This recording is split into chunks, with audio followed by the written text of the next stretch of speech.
నీవు తప్ప నాకీ లోకంలో ఎవరున్నారయ్యా? నీకు తప్ప నాలో ఎవరికి చోటే లేదయ్యా. నీకు తప్ప నాకీ లోకంలో ఎవరున్నారయ్యా?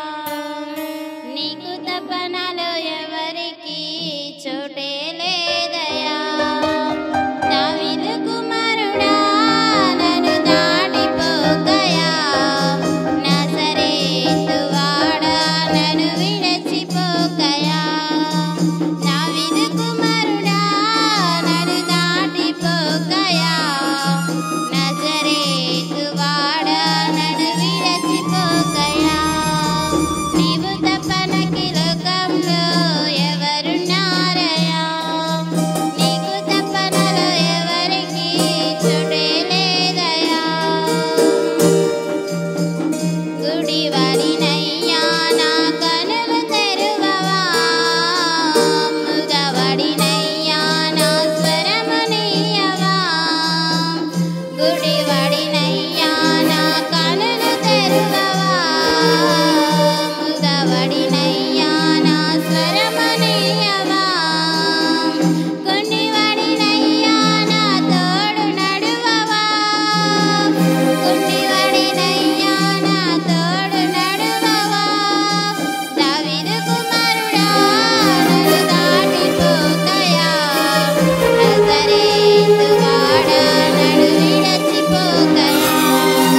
దావీదు కుమారుడా నన్ను దాటిపోకయా, నజరేతు వాడా నన్ను విడిచిపోకయా. నీవు తప్ప నాకీ లోకంలో ఎవరున్నారయ్యా? నీకు తప్ప నాలో ఎవరికి చోటే లేదయ్యా.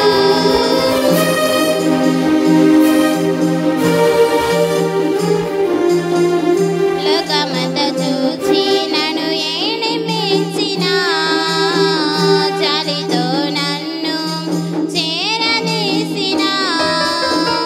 లోకమంతా చూచి నన్ను ఏడిపించినా, జాలితో నన్ను చేరదీసినా. ఒంటరినయ్యా నా తోడు నిలువవా, ఒంటరినయ్యా నా తోడు నిలువవా. దావీదు కుమారుడా నన్ను దాటిపోకయా, నజరేతు వాడా నన్ను విడిచిపోకయా.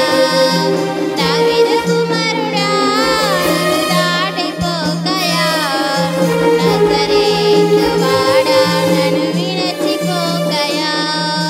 నీవు తప్ప నాకీ లోకంలో ఎవరున్నారయ్యా? నీకు తప్ప నాలో ఎవరికి చోటే లేదయ్యా. నీవు తప్ప నాకీ లోకంలో ఎవరున్నారయ్యా? నీకు తప్ప నాలో ఎవరికి చోటే లేదయ్యా.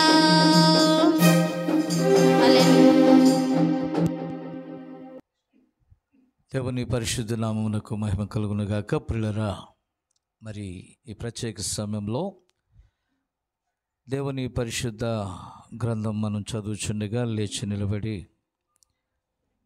మరి గ్రంథమును మనం ధ్యానం చేద్దాం. లూకాసు సువార్త 24వ అధ్యాయము 13 నుండి 32 వరకు నేను చదువుతున్నాను. మరి జాగ్రత్తగా గమనించండి. ఇదిగో ఆ దినమందే వారిలో ఇద్దరు యెరూషలేమునకు ఆమడ దూరమున ఉన్న ఎమ్మాయి అను ఒక గ్రామమునకు వెళ్ళుచు జరిగిన ఈ సంగతులన్నిటిని గూర్చి ఒకరితోనొకరు సంభాషించుచుండిరి. వారు సంభాషించుచు ఆలోచించుకొనుచుండగా యేసు తానే దగ్గరకు వచ్చి వారితో కూడా నడిచెను. అయితే వారు ఆయనను గుర్తుపట్టలేకుండా వారి కన్నులు మూయబడెను. ఆయన, మీరు నడుచుచు ఒకరితో ఒకరు చెప్పుకొనుచున్న ఈ మాటలేమని అడుగగా వారు దుఃఖముఖులై నిలిచిరి. వారిలో క్లోయొపా అనువాడు యెరూషలేములో బస చేయుచుండి, ఈ దినములలో అక్కడ జరిగిన సంగతులు నీ ఒక్కడవే ఎరుగవా అని ఆయనను అడిగాను. ఆయన అవి ఏవని వారిని అడిగినప్పుడు వారు నజరేయుడైన యేసును గూర్చిన సంగతులే. ఆయన దేవుని ఎదుటనో ప్రజలందరి ఎదుటనో క్రియలలోనూ వాక్యములోనూ శక్తిగల ప్రవక్త అయ్యుండెను. మన ప్రధాన యాజకులను అధికారులను ఆయనను ఎలాగూ మరణశిక్షకు అప్పగించి సిలువ వేయించురో నీకు తెలీదా? ఇజ్రాయేలును విమోచించువాడు ఈయనే అని మేము నిరీక్షించి ఉంటిమి. ఇదిగాక ఈ సంగతులు జరిగి నేటికి 3 దినములాయెను. అయితే మాలో కొందరు స్త్రీలు తెల్లవారగానే సమాధి వద్దకు వెళ్ళి ఆయన దేహమును కానక వచ్చి, కొందరు దేవదూతలు తమకు కనబడి ఆయన బ్రతికి ఉన్నాడని చెప్పిరని మాతో చెప్పి మాకు విస్మయం కలగజేసిరి. మాతో కూడా ఉన్నవారిలో కొందరు సమాధి వద్దకు వెళ్ళి ఆ స్త్రీలు చెప్పినట్టు కనుగొనిరి, కానీ ఆయనను చూడలేదని ఆయనతో చెప్పిరి. అందుకు ఆయన, అవివేకులరా, ప్రవక్తలు చెప్పిన మాటలన్నిటినీ నమ్మని మందమతులరా, క్రీస్తు ఇలాగు శ్రమపడి తన మహిమలో ప్రవేశించుట అగత్యము కాదా అని వారితో చెప్పి, మోషేయు సమస్త ప్రవక్తలను మొదలుకొని లేఖనములన్నిటిలో తన్ను గూర్చిన వచనముల భావము వారికి తెలిపెను. ఇంతలో తాము వెళ్ళుచున్న గ్రామము దగ్గరకు వచ్చినప్పుడు ఆయన ఇంకా కొంత దూరము వెళ్ళునట్లుగా అగుపడగా, వారు సాయంకాలము కావచ్చినది, ప్రొద్దుగుంకినది, మాతో కూడా ఉండమని చెప్పి ఆయనను బలవంతం చేసిరి కనుక ఆయన వారితో కూడా ఉండుటకు లోపలికి వెళ్ళెను. ఆయన వారితో కూడా భోజనమునకు కూర్చుండినప్పుడు ఒక రొట్టెను పట్టుకొని స్తోత్రము చేసి దానిని విరచి వారికి పంచిపెట్టగా వారి కనులు తెరవబడి ఆయనను గుర్తుపట్టిరి. అంతటా ఆయన వారికి అదృశ్యుడాయనో. ప్రార్థన చేద్దాం.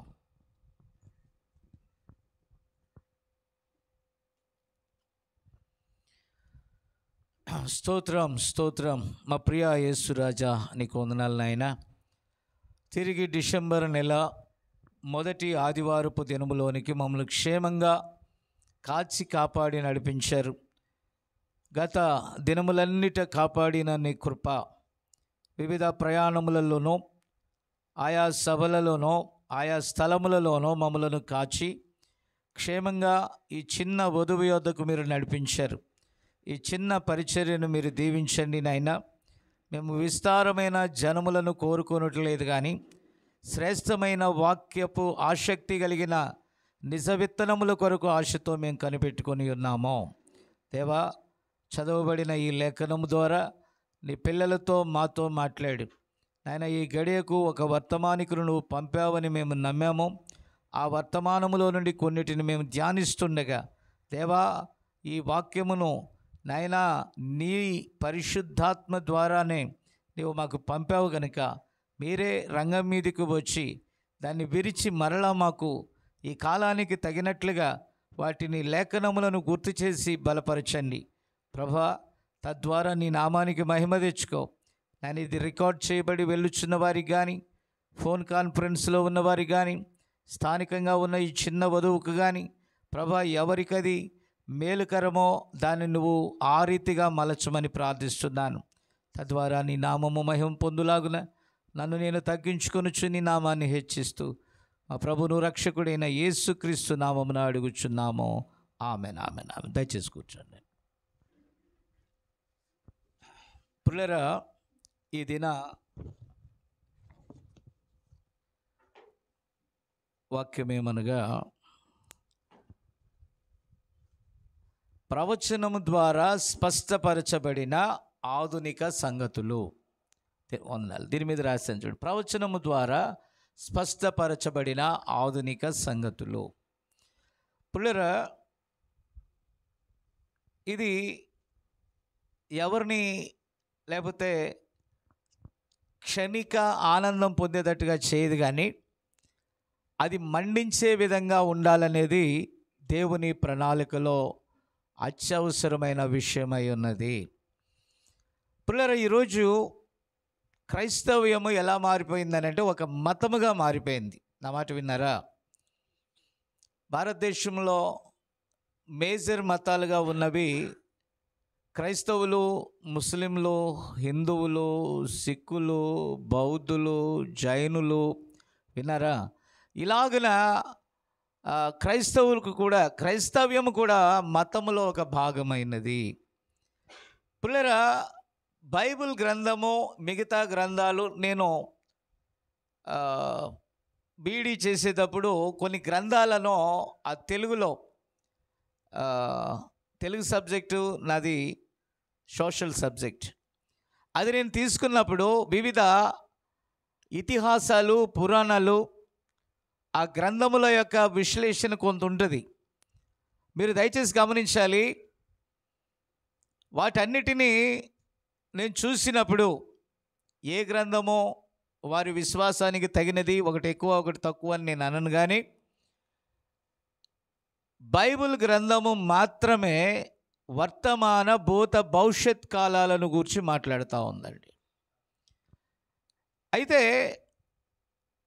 బైబిల్ గ్రంథము యొక్క ఎవరి గ్రంథాలు వాళ్ళు గొప్పవి, నేను కాదంటలేదు. కానీ మన క్రైస్తవ పిల్లలముగా ఇక్కడ ఉన్నందుకు మనకు ఇవ్వబడిన వర్తమానమును మనము రెస్పెక్ట్ ఇవ్వాలి కాబట్టి దాని యొక్క గౌరవము, దాని యొక్క మూలాన్ని మనం తప్పకుండా పరిశీలన చేయాలి. Praise the lord.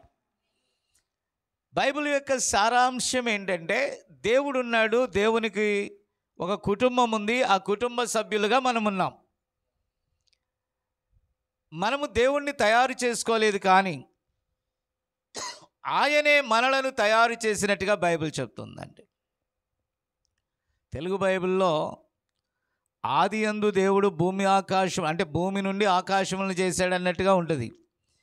కానీ God create heavens and earth అని ఉంటుంది ఇంగ్లీష్ బైబిల్లో. అనగా ఆకాశములను తర్వాత భూమిని ఆయన చేశాడు అని. చాలామంది తెలుగు బైబిల్ పట్టుకొని ఏమంటారు తెలుసా? బైబిల్ తప్పు అని అంటున్నారు. కాబట్టి బైబిల్ని ఎవరు నమ్మరు అని అంటే, ప్రత్యక్షత లేనివారు నమ్మలేరు. దేవుని గుణగణాలు, దేవుని యొక్క లక్షణాలు లేని వారికి బైబిల్లో ఎలా ఉంటుందని అంటే, కేవలం ఒక మత విశ్వాసాల గ్రంథముగా ఉంటుంది.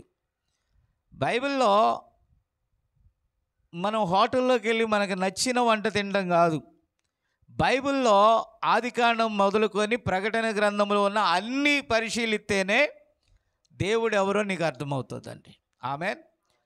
ఏ టు జెడ్, ఆది నుండి అంతము వరకు చూస్తేనే ఒక రిఫరెన్స్ పట్టుకొని, ఒక వచనం పట్టుకొని నాకు బైబిల్ అంతా తెలుసు అనటం తప్పు.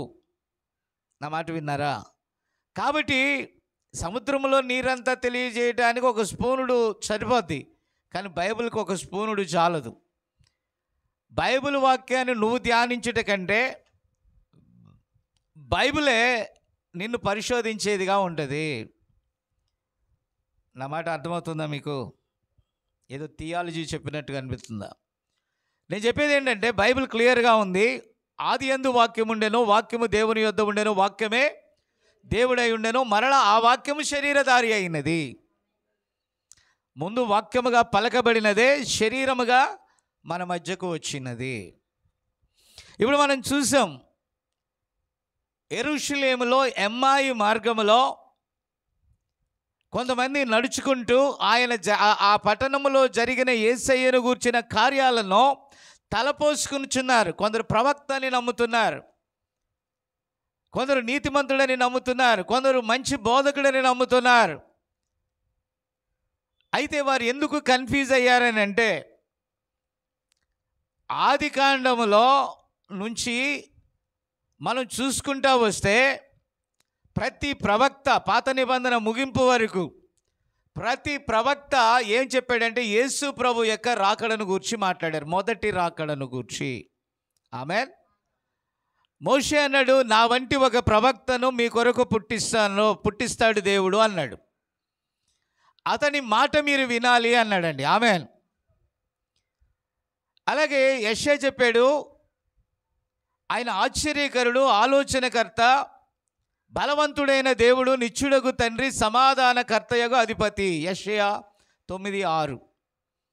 అదే యెషయా 7:14 ప్రకారము కన్యక గర్భవతి కుమారునికి అంటాదని చెప్పబడింది.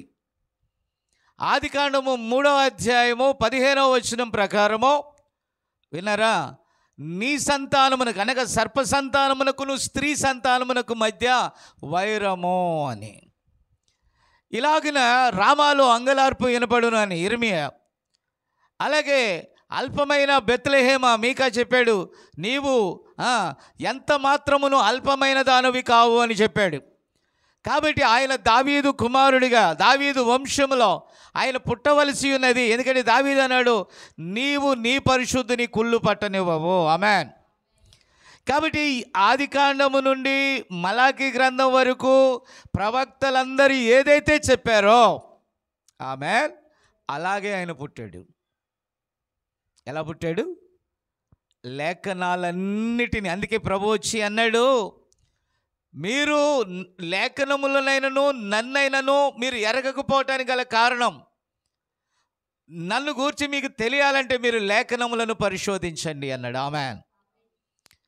ఈరోజు ఎవరో పెద్దలు చెప్పారు, యేసు ప్రభు బెత్లెహేంలో పుట్టాడు, పశువుల పాకలో. మనం దాన్ని జ్ఞాపకం చేసుకోవడానికి ఏం చేయాలా? పశువుల పాక బొమ్మ పెట్టుకోవాలి, అందులో చిన్న పిల్లవాడి బొమ్మ పెట్టాలి. అక్కడికి వెళ్ళి మీరు నమస్కారం చేయాలంటే రాంగ్, అది విగ్రహారాధన. ఇప్పుడు అన్యజనులైనటువంటి మన హైందవ సోదరులు క్రైస్తవులను ఎందుకు తిడుతున్నారు తెలుసా? అరే, మీరు విగ్రహారాధికులు కామంటూనే ఏం చేస్తున్నారు? మేము దుర్గామాత అంటే మీరు మరియమాత అంటున్నారు. వినారా? కాబట్టి వారు ఏదైతే చేశారో దానికి వీళ్ళు పోటీకి వెళ్తున్నారు. కానీ బైబిల్ ఏమని చెప్పింది? పైన ఆకాశమందు కానీ భూమి యందు కానీ భూమి క్రింద కానీ దేని రూపమునైనను మీరు చేసుకోకూడదు, ప్లస్ దానికి సాగిల పడకూడదు. ఆమేన్. నా మాట విన్నారా? మోషేకి దేవుడు వాక్యం ఇచ్చాడు, అహరోను వెళ్ళి దూడం చేశాడు. విన్నారా? రోమీలు వచ్చేసేసి మరియను మాతం చేశారు.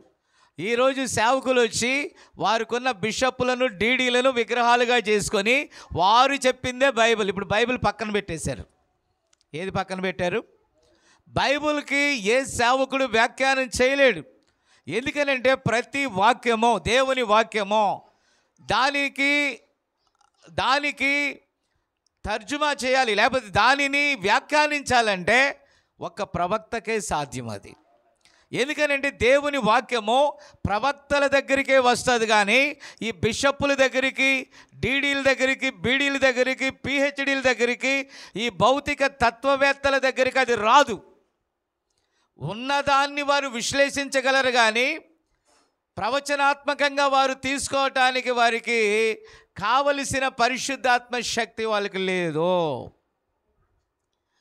అందుకనే దేవుని లేఖనం అంటుంది, జ్ఞానులను వివేకులను, ఆమేన్, నా మాట విన్నారా, వారికి నేను మరుగుపరచలేదు కానీ పసిబాలురు వంటి వారికి నేను తెలియజేశాను అని. అంటే దేవుడు ఎవరికి ఏది ఎప్పుడు తెలియచేయాలో అదే అప్పుడు తెలియచేయబడుతుంది. కాబట్టి ప్రవచనం ద్వారా స్పష్టపరచబడిన ఆధునిక సంగతులు, ఆమేన్. అంటే ఈరోజు కూడా ప్రవచనాలు నెరవేరుతున్నాయా? దేవుని మాటలు 100% నెరవేరుతున్నాయి. హల్లెలూయా. నా మాట అర్థమవుతుందా? ఈరోజు కూడా 100% దేవుడు తన వాక్యమును నెరవేరుస్తున్నాడు. బైబిల్ ఏమంటుంది? ఈ పరిశుద్ధ గ్రంథములో నుండి ఒక పొల్లైననో సున్నా అయిననో తప్పిపోదు. ఏమన్నాడు? అంటే ఇదంతా కూడా ప్రవచనాత్మకమైన గ్రంథము. ఆమేన్. కాబట్టి ఇందులో నుండి తప్పిపోదు అని బైబిల్ సెలవిస్తూ ఉంది. అయితే ఈరోజు వాక్యము నెరవేరుతుందా అని అంటే 100% నెరవేరుతున్నది. అటు కూర్చోం, లోపలికి వచ్చి కూర్చోండి. ఓకే. కాబట్టి ఇక్కడ చూడండి, ఈరోజు మనం గ్రుడ్డిగా, మీరు గమనించారా? ఇతరులను చూసి మనము మోసపోకూడదు. ఆమేన్. నా మాట అర్థం కావట్లేదు మీకు? దేన్ని చూసి మనం మోసపోకూడదు? ఇతరులంటే దేన్ని చూసి? మీ ఇంటి ముందు ఇంటి వెనకాల, కరెక్ట్గా ఉంది, కరెక్ట్గా ఉంది. మీ ఇంటికి ముందు ఇంటి వెనకాల చూసి మోసపోకూడదు. ఇంటి ముందు ఇంటి వెనకాల ఏముందో తెలుసా? మీ ఇంటి ముందు మీ ఇంటి వెనకాల పోటీ ఉంది. అరే వాళ్ళకంటే మనం బాగా చేయాలా, విన్నారా? కాంపిటీషన్ ఏంటి? ఏ సంఘంలో నుండి మీరు వాళ్ళు వేరయ్యారో, నా మాట విన్నారా? వారికంటే వీరు బాగు చేయాలా, వీరికంటే వారు బాగు చేయాలా, అంతేనా? వీళ్ళు పెద్ద స్టార్ పెట్టాలా, వాళ్ళకంటే పెద్ద స్టార్ వాళ్ళు పెట్టాలా? మీకు అర్థం కాలేదా? అంత మాత్రమే తెలుసు. కానీ లేఖనములలో అది ఉందో లేదో, లేఖనము ఈరోజు దేవుని ప్రవచనాలు ఈరోజు ఎలా నెరవేరుతున్నాయో వారికి అంతు పట్టదు. అసలు వాళ్ళ జ్ఞానులా, మీరు జ్ఞానులా? వాళ్ళు భూలోక జ్ఞానులు. వాళ్ళకి డిసెంబర్ వస్తేనే ఏం గుర్తొస్తుంది? డిసెంబర్ వస్తేనే క్రిస్మస్. అంటే యేసుక్రీస్తు ఎందుకు పుట్టాడో వారికి తెలీదు, ఎప్పుడు పుట్టాడో వారికి తెలీదు. అయితే ఆ పెద్దలు పలానా డేట్స్ అని, అంటే రోమియో క్యాలెండర్ ప్రకారం, యూదుల క్యాలెండర్ ప్రకారం యేసుప్రభు జన్మించాడు. రోమియో క్యాలెండర్ ప్రకారం పండగలు చేస్తున్నారు. అక్కడ యూదుల క్యాలెండర్ ప్రకారం ఏప్రిల్ నెలలో ఆయన పుట్టాలి. మీకు అర్థమైందా? కానీ రోమియో క్యాలెండర్ ప్రకారం ఎప్పుడు చేస్తున్నారు? ఎలా సాధ్యం అది? విన్నారా? కాబట్టి ప్రియులారా, మీరు దయచేసి గమనించాలి. సరే, ఇదంతా తీసేయండి. నేను ఒకటి తప్పు ఒకటి రైట్ అని నేను చెప్పడం కంటే, దేవుడు బయలుపరచకపోతే ఎవరికి ఆ విషయాలు తెలియదు. ఆమెన్. కాబట్టి నేను ఏదో ఒకటి చెప్పుకుంటూ పోవాలని నేను అనుకోవట్లా. కానీ అది ఎంత భయంకరమైన తప్పో మీకు అర్థం కావాలా. అప్పుడు మీరు అనుకుంటారు, ఒక తాగుబోతు వాడిని మందు తాగొద్దంటే ఎంత కోపమో, పండగ పిచ్చోడిని పండగ చేయొద్దంటే అంతకంటే ఎక్కువ కోపం. అంతేనా? సిగరెట్ బీడీ తాగేవాడిని తాగొద్దురా అంటే ఎంత పిచ్చి కోపమో, పండగలు చేసేవాడిని చెయ్యొద్దురా అంటే అంతకంటే డబల్ కోపం. ఎందుకనంటే ఆ పండగ పేరిట వారు కోరికలన్నీ తీర్చుకుంటున్నారండి. ఏం తీర్చుకుంటున్నారు? కంటికి ఇంపుగా, పంటికి ఇంపుగా, ఒంటికి ఇంపుగా. విన్నారా? ఇదంతా నేత్రాశ, శరీరాశ, జీవపు డంబాల గురించి అతిశయపడుతున్నారు అక్కడ. అందుకంటే ఏముంటుంది? ఆ మూమెంట్ అంతా 25వ తారీఖు దాకా ఉంటుంది. 26 నుంచి కొంచెం డౌన్ అవుద్ది, 31కి పెరుగుద్ది, 2వ తారీఖు మొత్తం తరిగిపోద్ది. కానీ ప్రభు ఏమన్నాడు? ఈ ఆనందం ఎల్లప్పుడూ ఉండే ఆనందం. బైబిల్ ఏమంటుంది? ఆనందించండి. ఫిలిప్పీయులకు రాసిన పత్రిక 4:4లో ఆనందించండి, మరలా చెప్పుదును ప్రభువునందు వాక్యమందు ఆనందించండి. నా అంశం కరెక్ట్గానే ఉంది, జాగ్రత్తగా వినాలి. మనం వెళ్దాం, లోపలికి వెళ్దాం. కానీ మీకు అర్థం అవ్వాలని నేను దేవుని కోరుకుంటున్నాను. పిల్లరా, జాగ్రత్తగా వినాలి.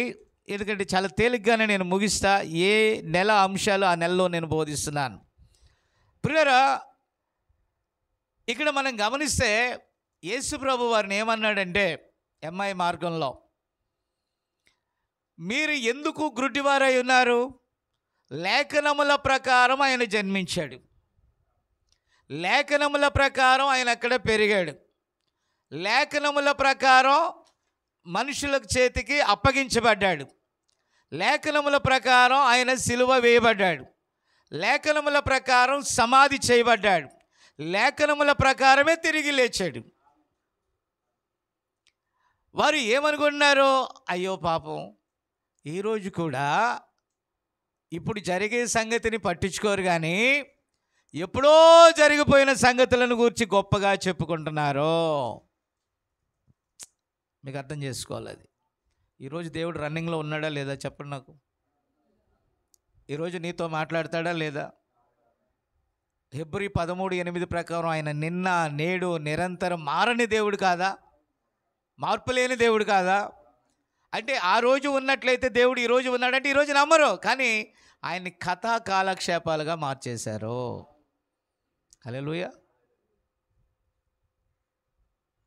కాబట్టి పిల్లరా, ఈరోజు ఇవన్నీ కూడా మనం చూస్తూ ఉంటే చాలా భయానకంగా ఉన్నాయి పరిస్థితులు. ఎందుకంటే ఆ దినాల్లో అలా ఉంటాయి అని దేవుని లేఖనాలు కూడా చెప్పాయి. అంచె దినాల్లో ఎలా ఉంటారు ప్రజలు, అలాగే ఉన్నారు ఈరోజు. అంచె దినాల్లో ఎంత కరుడు గట్టిన ఉగ్రవాదులు కాదు, అవిశ్వాసులుగా ఉన్నారు. అవిశ్వాసమే పాపం. వ్యభిచారం చేశారో, దొంగతనం చేశారో, దోపిడీలు చేశారో, తాగారో, తిరిగారో, వీటన్నిటికీ ప్రధాన కారణం ఏంటి? బైబిల్ని నమ్మకపోవడం. అవిశ్వాసమే దానికి మూలము. ఇప్పుడు దేవుడు లేడు అనుకున్న వారిని గూర్చి బైబిల్ ఏమంటుంది? వారికి ఏం లేదంట, దేవుడు లేడని ఎవరు చెప్తారంట? బుద్ధిహీనులు. నా మాట అర్థం కాలేదా? వారు అసహ్య కార్యాలు చేయటానికి దేవుడు లేడన్నారు. దేవుడు ఉన్నాడు అనుకున్న వారు భయపడతారు. అది పొందుకున్న వారికే కానీ మనం ఎంత చెప్పినా కూడా అది అర్థం కాదు. దయచేసి వినాలి. ఇందాక నేను ఒక చిన్న మన వర్తమాన ప్రసంగాలు కూడా అప్పుడప్పుడు నేను వింటున్నప్పుడు ప్రవక్త చెప్పినవి కాదు, ప్రవక్త బోధను మనం వాళ్ళు వక్రీకరించే పద్ధతి చూస్తూ ఉంటాను.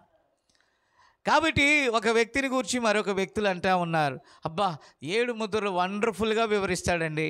ఓకే, అబ్బా ప్రవక్తని చాలా చక్కగా ఒక ఆయన పరిచయం చేస్తాడండి. Very good. ఆ తర్వాత 7 సంఘకాలాలు చక్కగా బోధిస్తారండి. Very good. పరిసయ్యులు శాస్త్రుల కంటే గొప్పవాళ్ళ వీళ్ళు. వారు లేఖనాలను వల్లించగలరు, లేఖనాలను బోధించగలరు, 7 ముద్రలు చెప్పగలరు, 7 సంఘాలు బోధించగలరు, మర్మాలన్నీ చెప్పగలరు. కానీ దాని ప్రకారం జీవించుట్లా. ఫలములు అలా లేవు. ఫలములు లేని చెట్టు వలె వర్తమానం అనే చొక్కా వేసుకొని వర్తమానం ప్రకారం జీవించని వారు చాలామంది వర్తమానంలో ఉన్నారు. ఇదే ప్రసంగంలో ప్రవక్త అన్నాడు, బండ మీద సర్పము జాడ, ప్రత్యక్షత మీద కూడా సర్పము జాడ అనే ప్రసంగాన్ని నేను చేయాలి. ఎందుకు చేయాలని అంటే, ఈరోజు ఈ వర్తమానం వినేవారికి కూడా నేను చెప్పాను, మీరు జుట్టు కత్తిరించుకోవద్దు స్త్రీలరా, జుట్టు పెంచుకోండి, అసహ్య వస్త్రాలు వేసుకోవద్దంటే ఇంకా ఎక్కువైపోతున్నారని చెప్పాడండి ప్రవక్తే. ఏమన్నాడు? నేను కొమ్మలను నరికినట్టుగా చాలా గాయములతో కూడిన దెబ్బలు కొట్టినా ఇంకా ప్రబలుతున్నారంట. మీకు అర్థమైందా? ఏం చేస్తున్నారు? ప్రవక్త కాలంలోనే ఏమయ్యారండి ఇంకా. కారణం ఏంటంటే ఆయన ఏమన్నాడంటే, ఆధునిక సంగతుల ప్రకారం ఇది సొదొమ గొమొర్రా కాలం అయి ఉన్నది. నా మాట అర్థమవుతుందా మీకు? అంటే ఆ కాలం వచ్చినప్పుడు అత్యధిక మంది ఎలా ఉంటారో అలాగే ఉంటారు. నేను ఎంతన్నా బోధించని, నా దారి నాదే. మీకు అర్థం కావట్లే వాళ్ళ దారి. అయితే ఎవరు అయితే గొర్రెపిల్ల యొక్క జీవ గ్రంథంలో ఉంటారో, దేవుని యొక్క రక్త కణములు కలిగి ఉంటారో వారు దీన్ని పట్టుకుంటారు. హల్లెలూయా. కాబట్టి మీరెళ్ళి ఇంకొకరిని తిట్టవసరంలా. ఇది మతం కాదు కలపడానికి. ఇది లోకపరమైన చర్చి కాదు. జనాలను ఇక్కడికి రండి, ఈ చర్చిలో చేరండి, సభ్యత్వం పొందండి, కానుకలు ఇవ్వండి అనేది కాదు. అక్కర్లా. I don't care. ప్రణాళికలో ఉన్న వారికే ఇది. ఎక్కడో యొప్పేలో ఉన్నటువంటి పేతురు ఇంటికి, ఆ చర్మకారుడైన సీమోని ఇంటిలో పేతురు ఉంటే ఆ ఇంటికి కొర్నేలు నెల్లమని దేవదూత చెప్పలేదా? ఎవడైనా ప్రణాళికలో ఉన్నవాడు ఉన్నట్లయితే అక్కడ దూతైనా వెళ్ళి చెప్పుద్ది, ఎల్లు అక్కడ ఈ గడియ వర్తమానం బోధించబడుతుంది, అక్కడ నా కుమారుడైనటువంటి జాన్ ఉన్నాడు, వెళ్ళండి, వెళ్ళి అతని మాట విను, వెళ్ళి అతని స్వరం విను, వెళ్ళి అతని బోధ విను అని దేవుడు చెప్పలేడా? ఖచ్చితంగా చెప్తాడు. అయితే నాకు నేనే ప్రచారం చేసి, నాకు నేనే గందరగోళం చేసి విస్తారమైన పొట్టు రప్పించుకున్న పొట్టే విత్తనం ఉండదు. ఆమెనంటారా? ఆమెనంటారా? కాబట్టి పిల్లరా, ఎందుకనంటే 20 లక్షల మంది జనాభాలో 2 మాత్రమే కానాను వెళ్ళారు. Praise the Lord. హల్లెలూయా. కాబట్టి పిల్లరా, ఇక్కడ కొన్ని విషయాలు క్లుప్తపరిచి చెప్పడానికి నేను క్లుప్తంగా రాసుకున్నాను. కొన్ని విషయాలు మీతో పంచుకుంటా. ఇక్కడ చూడండి ప్రియులారా, 7వ సంఘకాలమైన లవోదికయ కాలంలో మనం ఉన్నాం. ప్రకటన గ్రంథము 3వ అధ్యాయము 14వ వచనం. మీరు అక్కడ నుంచి మీరు తర్వాత చదువుకోండి. అక్కడ ఏమని ఉన్నది? నేను ధనవృద్ధి చేసుకున్నాను, నాకేమీ. అమ్మా వింటున్నారా? ఇప్పుడు ఈ స్పిరిట్ ఎలాంటిది? పరలోకం గురించి ఎక్కువ ఆలోచిస్తుందా, ధన వృద్ధి కోసం ఎక్కువ ఆలోచిస్తుందా? 1 కోటి రూపాయలు వస్తే సెటిల్ అయ్యి అంటే ఆశ గల ప్రాణాలు. నీకు ఎంత ఆశ అయితే ఆయుష్ గల ప్రాణాలు కాదు, ఆశ గల ప్రాణాలు. ఆయుష్తో పని లేదు ఇక్కడ. చచ్చినా పుచ్చినా అనుకున్న టార్గెట్ చేసుకోవాలా. ఏ టార్గెట్ చేయాలా? ఎవరు మాట్లాడట్లా. కాబట్టి అవన్నీ కూడా ఈ కట్ల పాము మన వెనకాల పెట్టుకున్నాం అనుకో ధైర్యం. మళ్ళీ పాముని వెనకాల పెట్టుకునే ధైర్యం ఎలా ఉంటుంది? వాక్యాన్ని నమ్ముచున్నాం కానీ మన రాజు వాక్యం కాడు. మన రాజు ఎవరై ఉన్నారు ఇప్పుడు? డబ్బు. లౌదికియన్ సీజన్ ఎలాంటిది? లౌదికియన్ యొక్క స్పిరిట్ ఎలాంటిది? ఆ స్పిరిట్లో నేను ధనవృద్ధి చేసుకున్నా, నాకేమీ. కానీ దేవుడు ఏమన్నాడు తెలుసా? నువ్వు గుడ్డివాడు అన్నాడు, దిగంబరుడు అన్నాడు, దరిద్రుడు అన్నాడు, దౌర్భాగ్యుడు అన్నాడు, దిక్కుమాలిన వాడు అన్నాడు. అని పరలోకము యొక్క దృష్టిలో అతడు ఆ సంఘాలు ఎలా ఉన్నాయి? నువ్వెంత పెద్ద సంఘం అని చెప్తావో అంత గుడ్డిది అంటాను నేను. ఎన్ని కోట్లతో కట్టబడిందో అంత మోసకరమైనది అని నేను అంటాను. ఎందుకనంటే గుడిలో ఉన్న బంగారం ఎక్కువ, గుడిలో ఉన్న దేవుడు ఎక్కువ. కానీ దేన్ని ఎక్కువగా గౌరవిస్తున్నారు? రెస్పెక్ట్. దేనికి రెస్పెక్ట్? గుడిలో ఉన్న వస్తువులు ఎక్కువ, గుడిలో ఉన్న వాక్యం ఎక్కువ. ఎవరు మాట్లాడట్లా? ఏది ఎక్కువ అని భావిస్తున్నారు మీరు? బ్యాగ్లో ఉన్న డబ్బు ఎక్కువ, బ్యాగ్లో ఉన్న బైబిల్ ఎక్కువ. అబద్ధం ఆడకండి. రివర్స్ వినపడుతుంది నాకు. రివర్స్ వినపడుతుంది. బైబిల్ పోయిందని ఎత్తుకుంటారా? బైబిల్లో పెట్టిన 100 రూపాయలు పోయిన ఎత్తుకుతారా? ముఖ్యంగా చెప్పండి నాకు.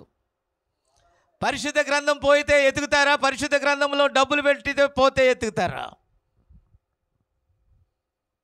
మీరే ఆ పరిశుద్ధ గ్రంథం. మీరు దేవుని ఆలయం. ఆయన నివసించడం అంటే వాక్యం మీలో నివసిస్తుంది. అప్పుడు వాక్యం కోసం మీ దేహాన్ని ఇస్తారా, లేకపోతే డబ్బు కోసం ఇస్తారా? నిజమేనా? కాబట్టి నో సార్, ఈరోజు ప్రపంచమంతా కూడా ఒక ప్రదర్శనశాల. నేను ఎంత మొత్తుకొని నేను ఎంత అరిసినా, అయ్యగారు నీ దారి నీదే, మా దారి నాది. ఎంత అద్భుతమైన ప్రవచనం అండి అది. నిజమే. నా దారి పరలోకం, మీ దారి గోదారి. మీరే చెప్తున్నారు కదా, మీ దారి మీదే, మా దారి మాదే. ఎలా? అందరం పరలోకం కోసమే కదా ప్రయాణం. కాబట్టి మీరందరూ నన్ను ఎలా ఆశించి వస్తారంటే, అయ్యగారు మాట దీవితే నీకు ఉద్యోగం వస్తుంది పో అనగా నేను రావాలా? పో, ఉద్యోగం తీసుకొని నరకానికి పో. ఉద్యోగాలు రావచ్చు, నేను తప్పని చెప్పట్లా. అది మన ఆత్మీయ జీవితాన్ని చెడగొట్టేటంతగా రాకూడదు. డబ్బు రావచ్చు, తప్పంట్లా. అది దేవునికి నిన్ను దూరం చేసేటంతగా ఉండకూడదు. ఈ లోకంలో నువ్వు బతుకుతున్నావు. లోకంలో ఇవన్నీ నీకు కావాలి. ఇల్లు కావాలి, వస్త్రాలు కావాలి, మంచి ఆహారం కావాలి. ఈరోజు మన వాళ్ళు రావటానికి గ్యాస్ పోతే ఉన్న గ్యాస్ కూడా అయిపోయింది.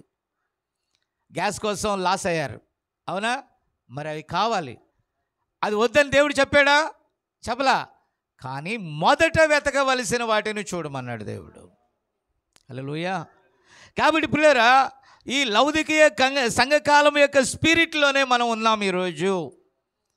అందుకని నువ్వు ఎంత వద్దన్నా ఏక దగ్గర కూర్చుంటే ఏమవుతుంది? ఏక నువ్వు ఎంత ఉన్నా గీ అంటది మాటకి. నేను వాక్యం విన్నాను, సైలెంట్ నాన్ సెన్స్ అన్నా కానీ మళ్ళీ డబ్బు ఏమంటుంది మధ్యలో? గీ అంటది. నా సంగతి ఏంటంటది? ఏడితే చంటి పిల్ల ఏడ్చినట్టే. మళ్ళీ ఆ కోరిక నీ దగ్గర ఏం చేస్తుంది మధ్యలో? నువ్వు ఎంత వాక్యంతో కప్పిపుచ్చినా ఆ లోపల ఉన్నది ఏమంటుంది మధ్యలో? బుస్సు కొడుతుందా లేదా? వాక్యంతో నీ హృదయాన్ని ఎంత కంట్రోల్ చేసుకున్నా మధ్యలో గీ అంటది అది. చెప్పవే సన్నీ, ముగ్గురు సన్నీలు తోడారు ఇప్పుడు. తూర్పు దేశపు జ్ఞానులు, పశ్చిమ దేశపు జ్ఞానులు, ఉత్తర దేశపు జ్ఞానులు చేరారు ఇక్కడికి. ఆమేన్.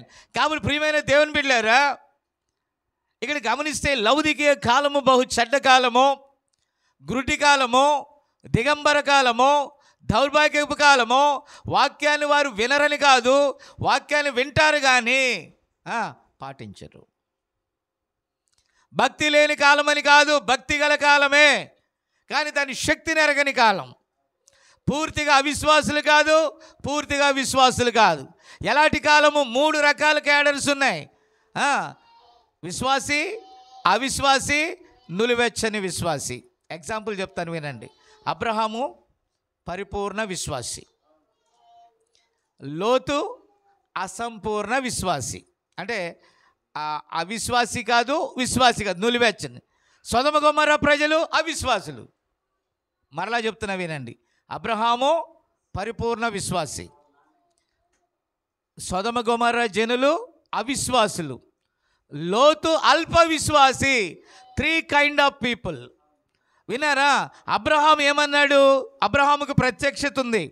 అబ్రహాం ఏమన్నాడు? నా ప్రభువా అన్నాడు. లోతు ఏమన్నాడు? నా ప్రభువులారా అన్నాడు. సొదొమ గొమొర్రా ప్రజలకి ఇవేవి తెలియదు. ఆమేన్. ఇప్పుడు అబ్రహాం ఇంటికి ఎవరు వచ్చారు? ఎలోహిం వచ్చాడు. ఎలోహిం వచ్చి ఏం చేశాడు? నీ భార్య ఎక్కడా అని అడిగాడు.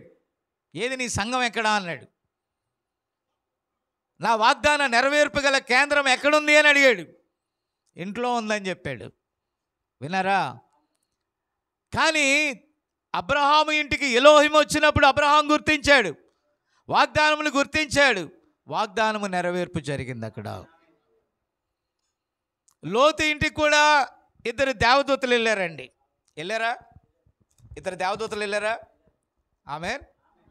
ఇప్పుడు ఏమన్నాడు లోతు?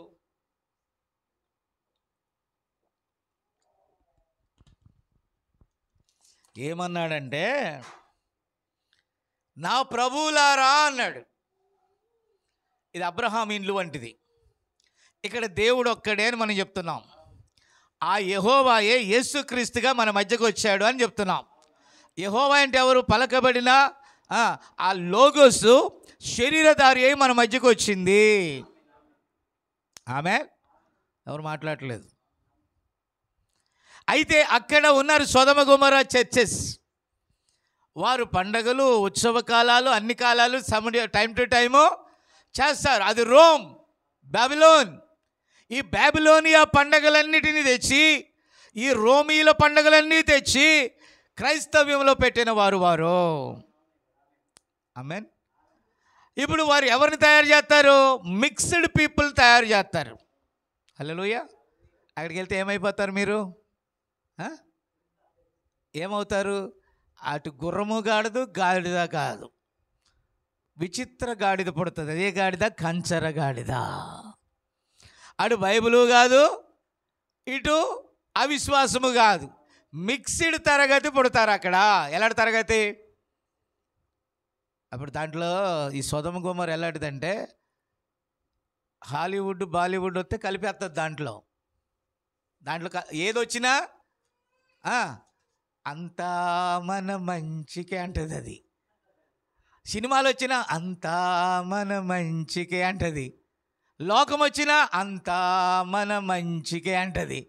ఏదొచ్చినా అంతా మన, ఎందుకంటే మూట నిండుద్ది కదా. ఏముంటుంది? ఏం నిండుద్ది ఇక్కడ? అక్కడ పాపం మూట పెరుగుద్ది, ఇక్కడ ధనం మూట పెరుగుద్ది. కాబట్టి పండుగలు ఉన్నాయా? అంతా మన మంచికే. క్రిస్మసా? అంతా మన మంచికే. న్యూ ఇయరా? అంతా మన మంచికే. గుడ్ ఫ్రైడేనా? అంతా మన మంచికే. ఈస్టరా? నిజమైన ఆరాధనేనా? ట్రూ హార్ట్సేనా అవి? That is only commercial, that is only business. అది భయంకరమైన వ్యాపార కేంద్రముగా మారింది. Our God is always God.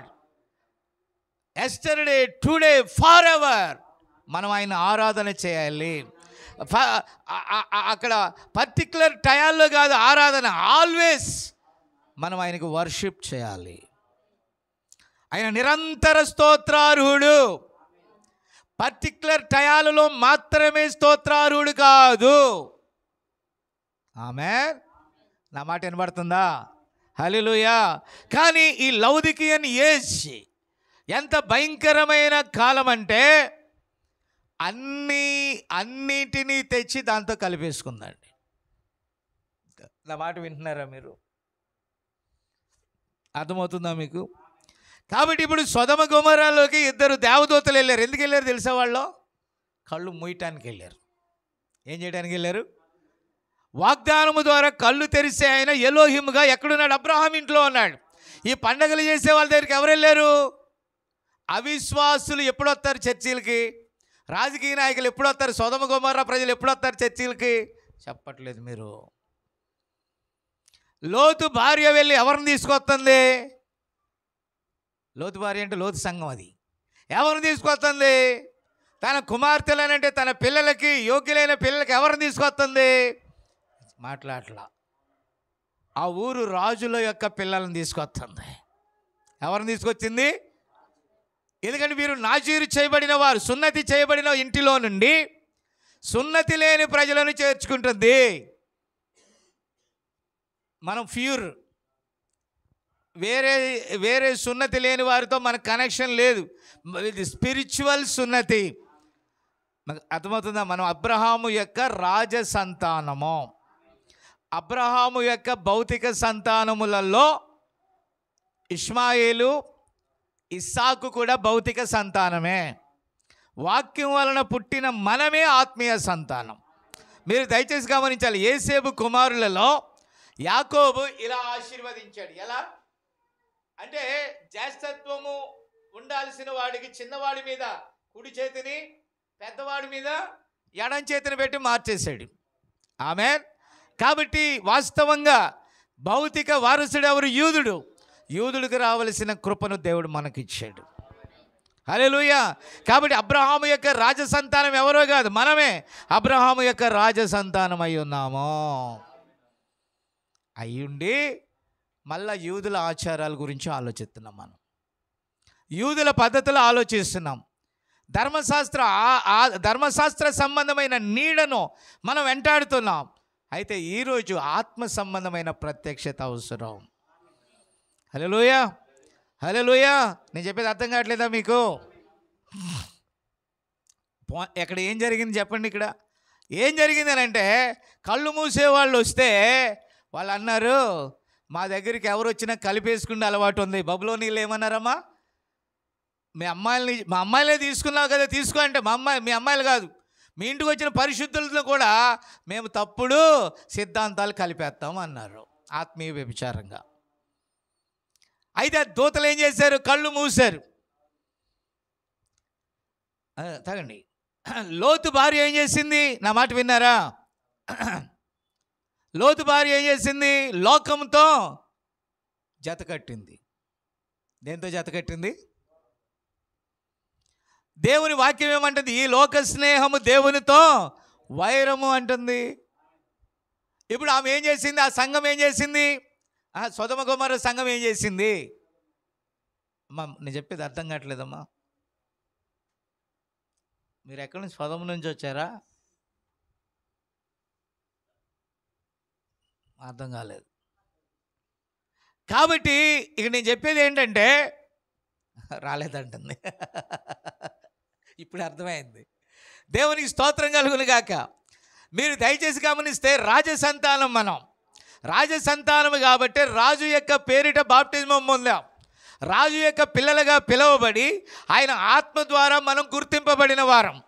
ఆత్మ మూలంగా ప్రవక్త ద్వారా ఈ గడియకి ఇచ్చిన వాక్య ప్రత్యక్షత కలిగిన వారం మనము. ప్రత్యక్షత గలవారిని ప్రత్యక్షత లేని వారు మోసపుచ్చుతారు. అంటే బంగారం, వెండి నీకు భౌతికంగా కాదు, నేను ఆత్మీయంగా చెప్తున్నా. నీ దగ్గర చాలా వస్తువులుంటే నీ వస్తువులను తీసుకొని వాళ్ళు పెట్టుకొని వాళ్ళు నాయి అన్నట్టుగా బిల్డప్ కొడితే ఎలా ఉంటుందో, వారసులు మనమైతే బిల్డప్ వాళ్ళది. వాక్యం మనది, వాగ్దానాలు మనవి, రాజసంతానం మనం. కానీ మన పేరు చెప్పుకొని వాళ్ళు ఏం చేస్తున్నారు? కొత్త సామ్రాజ్యాన్ని స్థాపించుకుంటున్నారు వాళ్ళు. ఫర్ ఎగ్జాంపుల్, సమీరాకి బంగారమే ఉందనుకో, ఒక రింగే అనుకో. ఆ తర్వాత మన అమ్మాయి ఉంది, చిన్న ఏం పేరు, అమ్ములు ఉంది. అమ్ములు సమీరా బంగారం, సమీరా కొనుక్కుంది. ఆ బంగారం తాను పెట్టుకొని ఎవరో వచ్చి అడిగారు, ఈ ఉంగరం ఎక్కడిదమ్మి అని అడిగితే, ఈ ఉంగరం నాదే. ఎవరిదే? ఆ మనసాక్షి తెలుసు ఆమెది కాదని. అర్థమైందా? ఇప్పుడు ఈ దొంగ సంఘాలు వరములన్నీ, దేవుని కృపంతా మన మధ్య ఉంటే ఆ కృపను దొంగిలించి వాళ్ళు ఏమంటున్నారు? ఇది నాది అంటున్నారు. కానీ ఆ పేరు మాత్రం వద్దంట. ఏమొద్దంట? బాప్తిజం మాత్రం వద్దంట. పరిశుద్ధాత్మ మాత్రం వద్దంట. అయినను మేము క్రైస్తవులమే, నులివెచ్చని క్రైస్తవులమే. నా మాట అర్థం కావాలి మీకు. నేను వస్తూ ఉంటా, స్టార్లన్నీ పెడతా ఉన్నారు కనిగిరిలో. అందుకే దేవుడు అన్నాడు కనిగిరి వెళ్ళొద్దు అన్నాడు. నన్ను కనిగిరి వెళ్ళినందుకు కరిగింది నాకు. దేవునికి స్తోత్రం. విన్నారా? డబ్బు లాసు, ఎనర్జీ లాసు, అన్నీ లాసే. అంటే అర్థం ఏంటి? నాకు దేవుడు ముందే చెప్పాడు. వాళ్ళందరూ కూడా దానం గారు ఎలాంటి వాళ్ళని పెంచుతున్నారు? నులివెచ్చని గుంపుని పెంచుతున్నారు. తల్లుబాటు ఎలాంటి వారిని పెంచుతున్నారు? కొంచెం 70% పర్లేదు, 25% నులివెచ్చన. నేను ఒక మాట అంటాను, కుళ్ళిపోయిన టమాటాల్లో 75 టమాటాలు పెట్టండి, 25 టమాటాలలో కలపండి, మిగతా 75 ఏమవుతాయి? ఒక చెడిపోయిన దాని దగ్గర మంచివి ఎన్నైనా పెట్టండి, ఏమవుతాయి? లోతు కూడా అలాగే ఉన్నాడు. లోతు కూడా ఎలా ఉన్నాడు? తన మనస్సాక్షిని బాధ పెట్టుకుంటున్నాడు. కానీ ఎక్కడున్నాడు మళ్ళా? దేవుడు కోరుకోలా, తానే కోరుకొని వెళ్ళిన స్థలం అది. ఇప్పుడు లోతు గారి భార్య, పేరు లేని భార్య ఉంది అక్కడ. విన్నారా? ఆమెకు ఒక పేరు అవసరం. లోతు భార్య అన్నా అంటే సరిపోయిందా? మీరు గమనించాలి. అయితే అక్కడ ఉన్న పరిస్థితులతో ఆమె జతకట్టింది. సంఘానికి సాదృశ్యం అది. విన్నారా? కాబట్టి వారి పిల్లల్ని ఎవరికి ఇచ్చింది? లోకంతో జతపరచాలని చూసింది. ఆ తర్వాత దేవుడు ఒక చోట వాగ్దానం నెరవేర్పైతే, ఎత్తబాటైతే, మరొక చోట అగ్ని ప్రళయం. ఇక్కడ ఎత్తబాటు మెసేజ్ మిగిలిన వారికి మూడవ ప్రపంచంలో కాలిపోవటానికి రెడీ. ఇప్పుడు దేవుని పరిపాలనలో, దేవుని వాక్య పరిపాలనలో ఉన్న వారిని తీసుకెళ్ళిపోతాడు ఆయన. ఆమేన్. మిగిలిన వారిని అగ్ని కొరకు సిద్ధపరచబడ్డది. అందుకని అంత్య దినాల్లో మనకు తెలుసు కదా, లూకా సువార్త 17:26 నుంచి మనం చూస్తే, నోవాహు దినాలు ఎలా ఉంటాయో, లోతు దినాలు, సొదొమ గొమొర్రా దినాలు ఎలా ఉంటాయో, అలాంటి దినాల్లోనే మనం ఉన్నాం ఇక్కడ. ఆమేన్. మీరు క్రిస్మస్ చేయరనేటటువంటి దాన్ని కూడా బెనిఫిట్లో ఒక భాగంగా తీసుకున్నారు మీరు. ఏంటా బెనిఫిట్ అంటే, బట్టలు మిగులుతాయి, ఇంటికి సున్నాలు వేయాల్సిన పని లేదు, ఆ రోజు చర్చికి వెళ్ళాల్సిన పని అంతకంటే లేదు, ఆ రోజు ఇంకా ఏమీ అవసరం లేదు. మన దగ్గర ఎవరైనా పిసినారులు ఉంటే అది సేఫ్టీయే. మీకు అర్థమైందా? కాబట్టి అలా కాదు, అసలు అది లేఖనం కాదని నువ్వు తీసుకోవాలి తప్ప, ఏమో మేము చెయ్యం, మేము కొనం, మేము తెచ్చుకోం అంటే ఈ నెల మిగిలిందిలే, మనకి పలహారం మిగిలిందా? Praise the lord. కాబట్టి ప్రియమైన దేవుని బిడ్డలారా, అది కాదు, ఎల్లప్పుడూ ప్రభువునందు ఆనందించండి. మనకి ఎల్లప్పుడూ క్రిస్మస్సే. Every day enjoy with God. ఇప్పుడు నీకు ఏం కావాలో ఆ రోజు కొనుక్కో. నీ కోరిక, నీకు కావాలనుకున్నప్పుడు కొనుక్కో, నీకు అవసరం ఉన్నప్పుడు కొనుక్కో, నీకు అవసరం ఉన్నప్పుడు సున్నమే. ఇల్లు పాడైపోతే బాగా చేసుకో, బట్టలు బాగలేకపోతే కొత్త కొనుక్కో. కానీ ఆయన పేరిట కొనాల్సిన పనిలే, అది విగ్రహారాధన. నా మాట విన్నారా? ఇప్పుడు దూడని చేసుకొని వాళ్ళు ఏం చేశారు? తిని తాగి ముందు బాగా తిన్నారు దూడ పేరు మీద. మీరు మాట్లాడరు ఏంటండి? తిరణాలు చేశారు వాళ్ళు. ఏం చేశారు? ఇప్పుడు క్రిస్మస్ సంబరాలు, తిరణాలు. ఏ తిరణాలు? మళ్ళీ భూమి మీద ఆగుతున్నారు వాళ్ళు. తిన్నారు. కోడి తినేవాడు కోడి తిన్నాడు, కోడిని తినేవాడు కోడిని తిన్నాడు, వేటను తినేవాడు వేటను తిన్నాడు. ఏ తినాల్సినోడు వాడు కడుపు నిండా తిని తారవెల్లసిందని లేవాలి మళ్ళా. అంటే తిని ఆడుటకు లేవటం అంటే ఇది కాదా అంటున్నాను నేను. అది నిజమైన ఆనందమా? దేవుని రాజ్యం భోజనం కాదు, దేవుని రాజ్యం పానం కాదు, దేవుని రాజ్యం అంటే పరిశుద్ధాత్మ యందలి ఆనందం. హల్లెలూయా. కొంతమంది తెలియకపోయినా పండగ లేదనే వాళ్ళు బెటర్రా. ఎలాగ నా పిల్లలు అడిగినా కొన్న గీ పెట్టినా వాళ్ళకి నేను కొనేవాడిని కాదు, ఈ సంఘం బెటర్ అని వచ్చే వాళ్ళు కూడా ఉంటారు. అది పిసినారు. అలా కాదు, నీ వాక్యం అర్థం చేసుకొని రావాలి. కానీ ఏం అర్థం చేసుకొని రావాలి?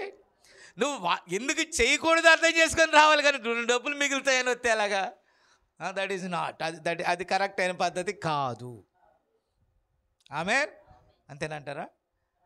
కాదు. లేకపోతే ఈ నెల అంతా చాలామంది దిగులు నెల అంటాను నేను. ఈ నెల పండగలు చేసే వాళ్ళకి ఏ నెల? పిల్లలు లేస్తారు, అడుగు అన్నాడు అంటాడు.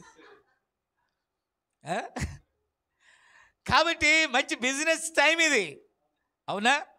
ఎప్పుడు లేని శ్రద్ధ, చర్చిల మీద కూడా శ్రద్ధ వస్తుందండి. మనకి సేవకులు కూడా బాగా చలిలో కూడా వేడి పడుతుంది.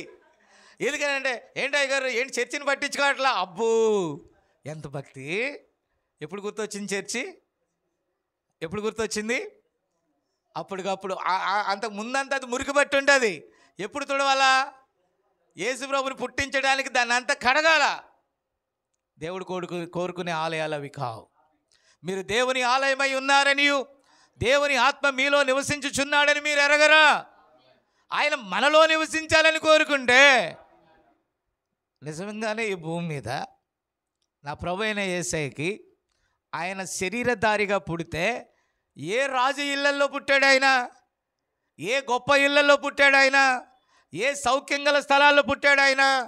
ఆయన ఎంత గొప్ప విషయాలు కోరుకున్నాడు. ఆకాశ పక్షులకు గూళ్ళున్నాయి, నక్కలకు బొరీలున్నాయి. నేను మిమ్ములను సృజించుకుంది మీలో ఉండాలని, ఆత్మస్వరూపిగా ఉండాలని, వాక్యస్వరూపిగా ఉండాలని. నా నిలయం భూమి మీద నా కోసం మీరు కట్ట తలంచిన ఏ మందిరాలు కూడా హస్తకృతములే. మన హృదయ మందిరాలు కంపు కొడుతుంటే, నా మాట అర్థం కాలేదా? మన హృదయం అనే మందిరాలు కంపు కొడుతుంటే మనం వెళ్ళి ఈ ఆలయాలను శుభ్రపరిస్తే ఏం లాభం? అవునా? అవునయ్యా, ఈ సంవత్సరం ఖర్చులు పెరిగినాయి, సున్నం రేట్లు పెరిగినాయి. ఏం పెయింట్? ఆయిల్ పెయింట్స్ వేయాలి. అబ్బే ఆ పక్కనోడి కంటే బాగుండాల. ఏసాయి నీదేం పోయింది, సేవకుడిదేం పోయింది? ఏయ్ యాత్తనబ్బా, అప్పు తెచ్చన్నా. ఏం తెచ్చి? అప్పు తెచ్చి 10,000 నా రాసుకో. ఇంక నువ్వు ఎంత రాసుకుంటావు రాసుకోపో, చాలకపోతే మళ్ళీ అడుగు. ఏంటది? సువార్త దేనికబ్బా? సంబరాలు ఏర్పాటు చేయి. ఏం ఏర్పాటు చేయాలా? ఆత్మరక్షణ కోసం సువార్త బెటరా? వాక్యాన్ని ప్రచురించేది బెటరా? లేకపోతే గుడికి రంగులేసేది బెటరా? కాబట్టి ఇప్పుడు దానం గారు 2 లక్షలు వస్తున్నాయి, క్రిస్మస్ సంబరాలు చేయటానికి రెడీగా ఉన్నాడు. నేను నవ్వుతావు. నేనే మధ్యవర్తిగా ఉండి సరే ఇవ్వమని చెప్పాలండి. విన్నారా? నాని ఉన్నవాడు ఉండకుండా అయ్యగారికి ఏంటది ఎల్ఈడి స్క్రీన్ కావాలా, 12,000 ఆఫర్ వచ్చింది, 11,999.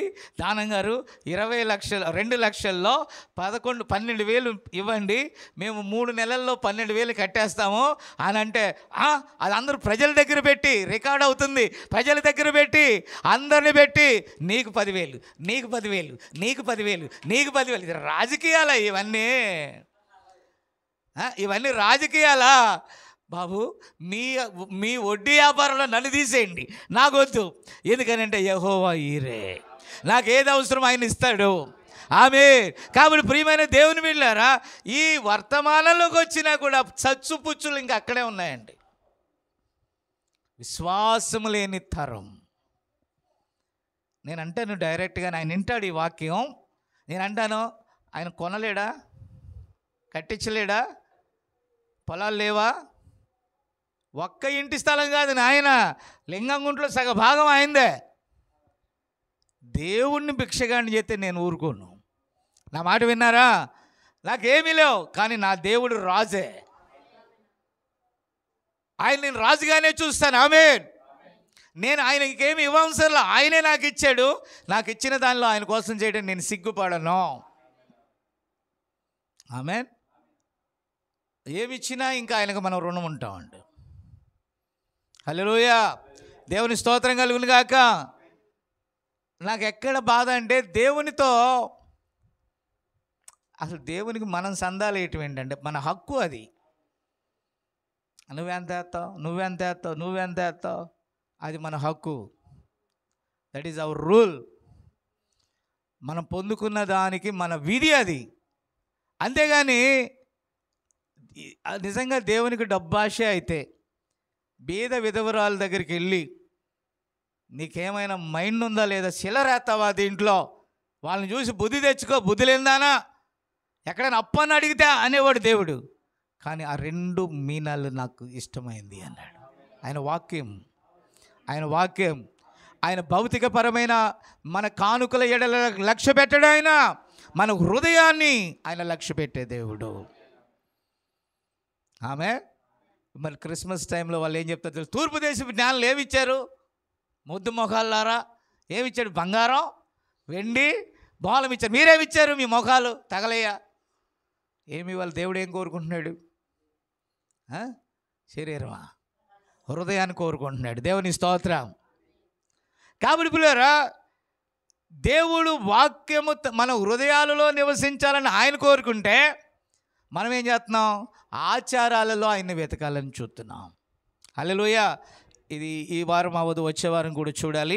అయితే పిల్లరా, ప్రతి కాలంలోనూ ఆయన తన వాక్యమును నెరవేరుస్తున్నాడు.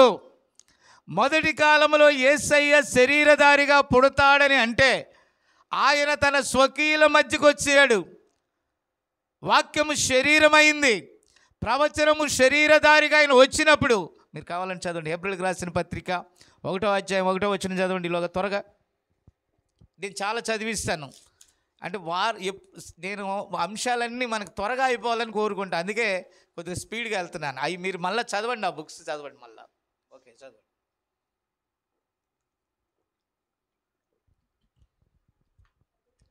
అవును అవును.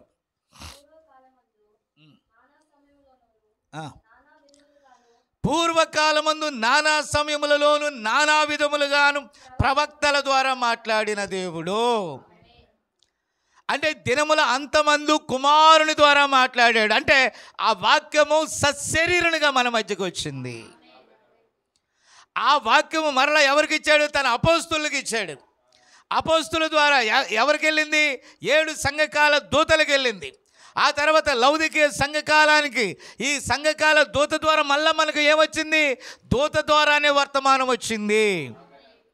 మరి ఈ కాలమునకు మనకు పంపబడిన ఈ వర్తమానాన్ని మనం నమ్మాలా వద్దా? ఆమేన్. లేఖనముల ప్రకారం జరుగుతుంది. మీరు దయచేసి గమనించాలి, చదవండి.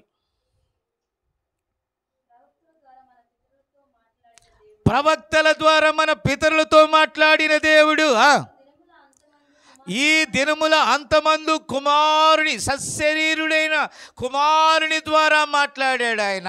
హల్లెలూయా. క్రొత్త నిబంధనలో రెడ్ ప్రింట్ బైబిల్ ఉంటే యేసు ప్రభు మాట్లాడిన మాటలు ఎర్రని అక్షరాల్లో ఉంటాయండి. ఆమేన్. అదంతా కూడా క్రొత్త నిబంధనలో ఉన్న మనందరి కొరకు ఆయన మాట్లాడిన వాక్య నెరవేర్పులు. హల్లెలూయా. కాబట్టి పిల్లలు ఇక్కడ గమనిస్తే బైబిల్లో మత్తయి సువార్త 17వ అధ్యాయం 9 నుంచి 13 వరకు మీరు చూస్తే అక్కడ వారు అడిగారు యేసు ప్రభుని. ఏమని అడిగారో తెలుసా? లేకుంటే చదవండి. మత్తయి సువార్త 17వ అధ్యాయం 9 నుంచి 13.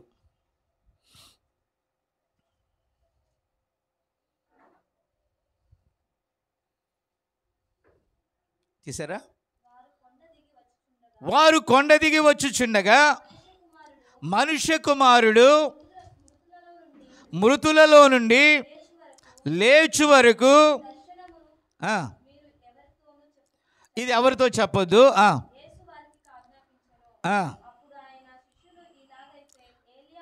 ఇప్పుడు చెప్పారు, ఏమడిగారు? ప్రవచనం అడుగుతున్నారు. ఏలియా ముందుగా రావాలనని. లేఖనమేనా అది? లేఖనమేనా అది? ఏలియా ముందుగా రావాలనని ఎవరు చెప్పారు? ప్రవక్తలు చెప్పారు. ఆమేనా? చదవండి. శాస్త్రులు ఎందుకు చెప్పుచున్నారంటే ఆ లేఖనాలు వారు చదివేవారు సంఘాల్లో చెప్తున్నారు, కానీ ఏలియా వస్తే నమ్మట్లా. ఏలియా వస్తే మీకు అర్థం కాలా? యేసుప్రభు వస్తే, ఈ గడియకు వర్తమానం వస్తే మీరు నమ్మారు, ధన్యులు. నమ్మారో నమ్మలేదో నాకు తెలియదు, కానీ నేను ధన్యుడిని, నేను నమ్మాను. మరి మీ సంగతి మీ ఇష్టం, నాకు తెలియదు. I believe. కాబట్టి నేను నమ్ముచున్నాను. దేవుని స్తోత్రం కలుగును గాక. ఈ గడియకు పంపబడిన వాక్యము ద్వారా నేను దీవించబడ్డాను, నేను నమ్ముచున్నాను. హల్లెలూయా. చదవండి. ఇప్పుడు ఏలియా రావాలనని శాస్త్రులు చదువుతున్నారు, సంఘాల్లో బోధిస్తున్నారు. వీళ్ళు విన్నారు. ఎక్కడి నుంచో వచ్చారు వీళ్ళంతా. ఇప్పుడు 12 మంది శిష్యులైనా ఎక్కడి నుంచి వచ్చారు? సమాజ మందిరాలకే. యూదుడు ఖచ్చితంగా సమాజ మందిరానికి వెళ్ళాలా వద్దా? నేను చెప్పేది మీకు అర్థం అవట్లేదేమో. సమాజ మందిరానికి యూదుడు వెళ్తాడు. ఇప్పుడు మీరు చర్చికి వెళ్తున్నారా లేదా? అప్పుడు యూదుడు సమాజ మందిరానికి సినగోగ్కి వెళ్తాడా లేదా? అక్కడ శాస్త్రులు పరిచయులు ఉన్నారు కదా, అక్కడ సేవక బృందం ఉంది కదా, వారు బోధించారు. లేఖనాలు చదివి బోధించారా? సొంత మాటలు చెప్పారు వాళ్ళు? మాట్లాడలా. నేను లేఖనాలు చదివి చెప్తున్నాను, సొంతవి చెప్తున్నానా కదా? వాళ్ళు కూడా ఏం చెప్పారు? లేఖనాములను బట్టి చెప్పారు. చెప్తే ఏలియా రావాలంట కదా, మెస్సియా. ఇప్పుడు ఇక్కడ క్వశ్చన్ ఎక్కడ వచ్చిందంటే, ముందుగా ఏలియా వచ్చి, ఏలియా ఆత్మయు శక్తి గలవాడైన యోహాను రావాలా. అదే కదా ప్రవచనం. ఆయన రాకుండా మెస్సియా ఎలా వస్తాడండి? ఆయన వచ్చిన సంగతి వీళ్ళకి తెలిసిందా? బాప్తిజం ఇచ్చి యోహాను ఎవరో వాళ్ళకి తెలిసిందా? మీకు అర్థం కాలేదు. యెషయా గ్రంథంలోకి రండి.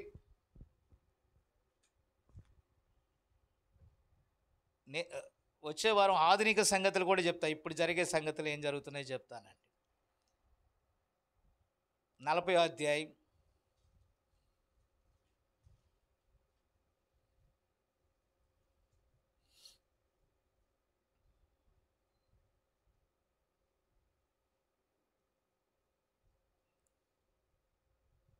తీసారా?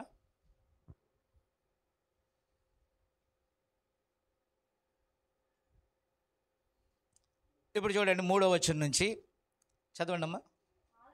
ఆలకించుడి, అడవిలో ఒకడు ప్రకటించుచున్నాడు.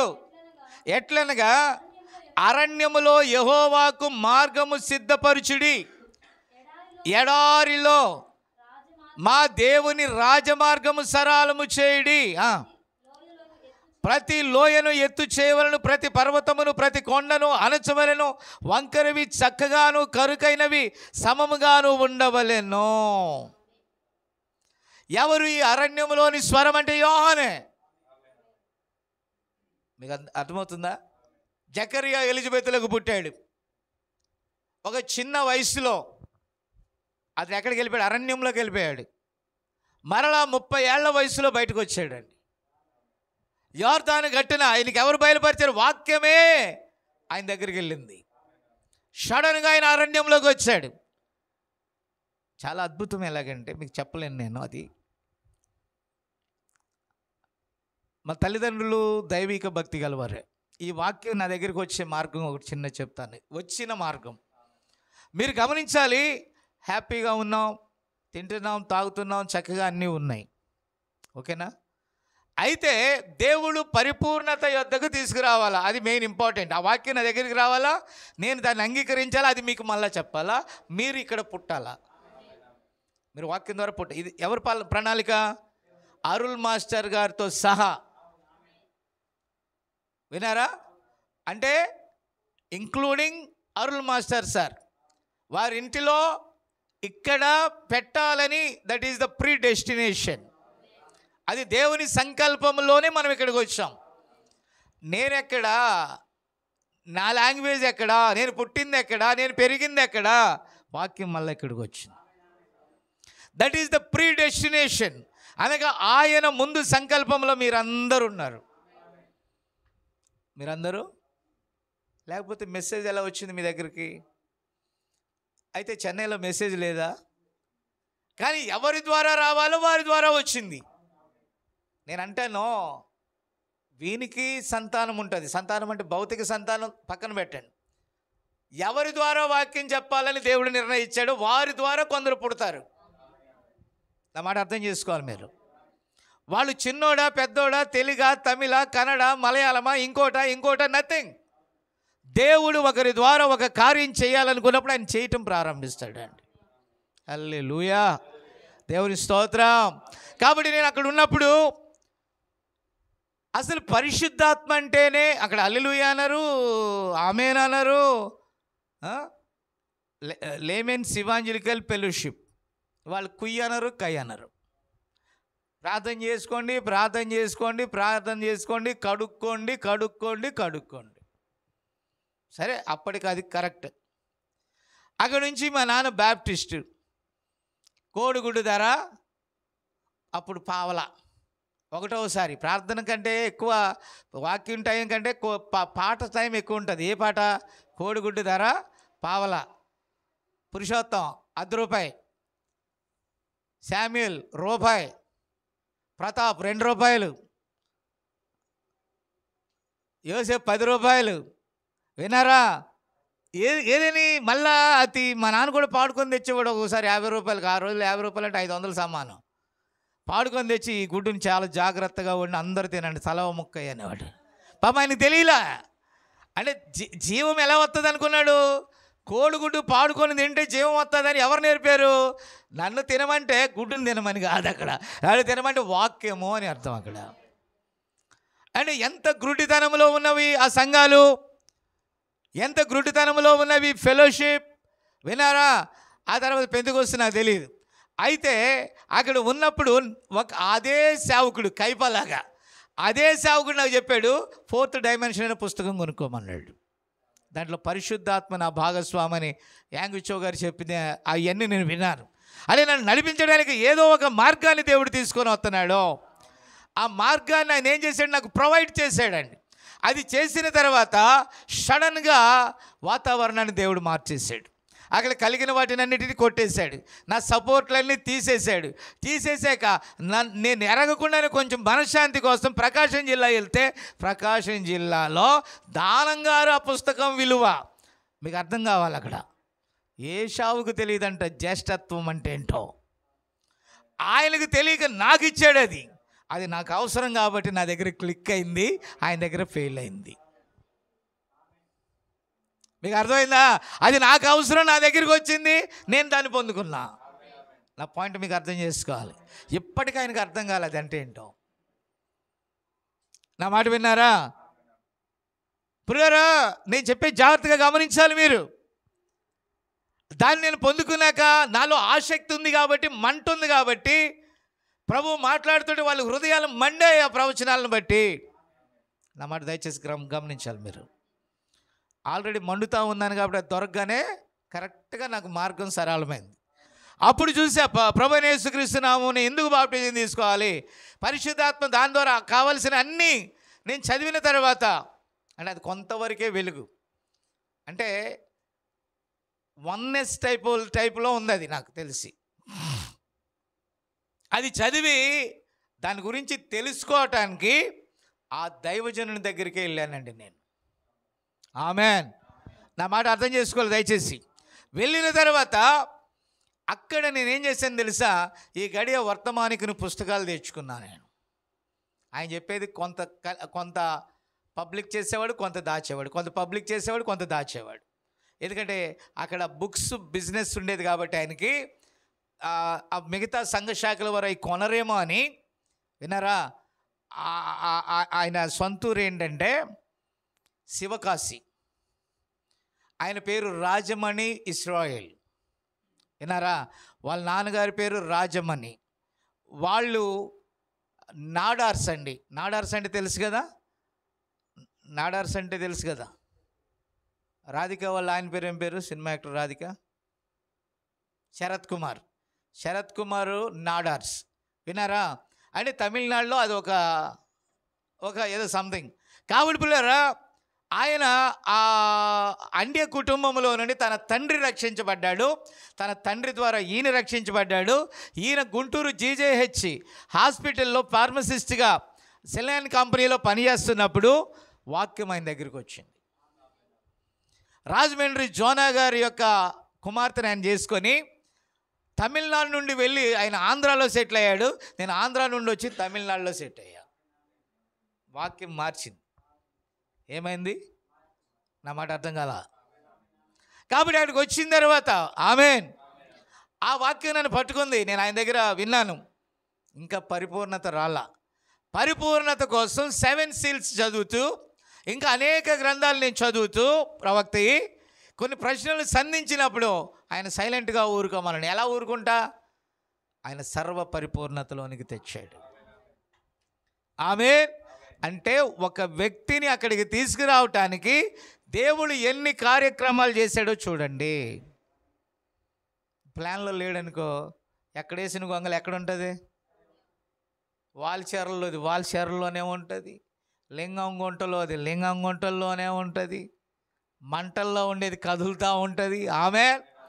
కాబట్టి వాళ్ళు దానికి ఫిక్స్ అయిపోయారు. కానీ దేవుడు నన్ను కదిపాడు. మీరున్నారని తెలుసు ఆయనకి. కర్ణాటకలో ఉన్నవారు ఉన్నారని తెలుసు ఆయనకి. ఈ అల్పుడైన వాని ద్వారా ఎందరు ఈ వర్తమానం వినాలని నిర్ణయించాడో ముందుగా చూసిన దేవుడు ఆయన పనికి నన్ను పిలిచి మీకు ఈ వర్తమానం తెచ్చాడు. ప్రతి లోయ చదును చేయబడును, ప్రతి మెట్ట చదును చేసి లోయ పూడ్చబడుతుంది. అంత సమము చేశాడు ఆయన మార్గమును. హల్లెలూయా.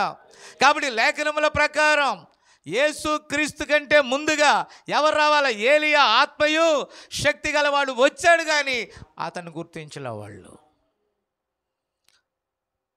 5 రకాల మీరు గమనిస్తే ఏలియా 5 విధములుగా 5 భాగములుగా పరిచర్య ఉంది ఆయనకి.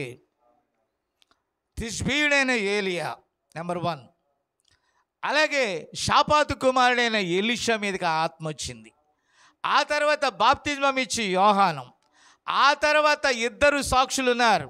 అయితే మధ్యలో ఈ గడియలో అన్యజనులకు ఒక ప్రవక్త ఉన్నాడని, అతడి మీద ఏలియా ఆత్మయు శక్తి ఉంటుందని, అతడు తండ్రుల హృదయాలను పిల్లల తట్టుకు తిప్పితే కొన్ని సంవత్సరాల తర్వాత, కొన్ని శతాబ్దాల తర్వాత పిల్లల హృదయమైన మనలను ఈ చివరి సంఘకాలంలో ఆ మూలవాక్యం వైపు తిప్పటానికి ఒక ప్రవక్తను దేవుడు లేపాడన్న సంగతి ఈ కాలము మరిచింది.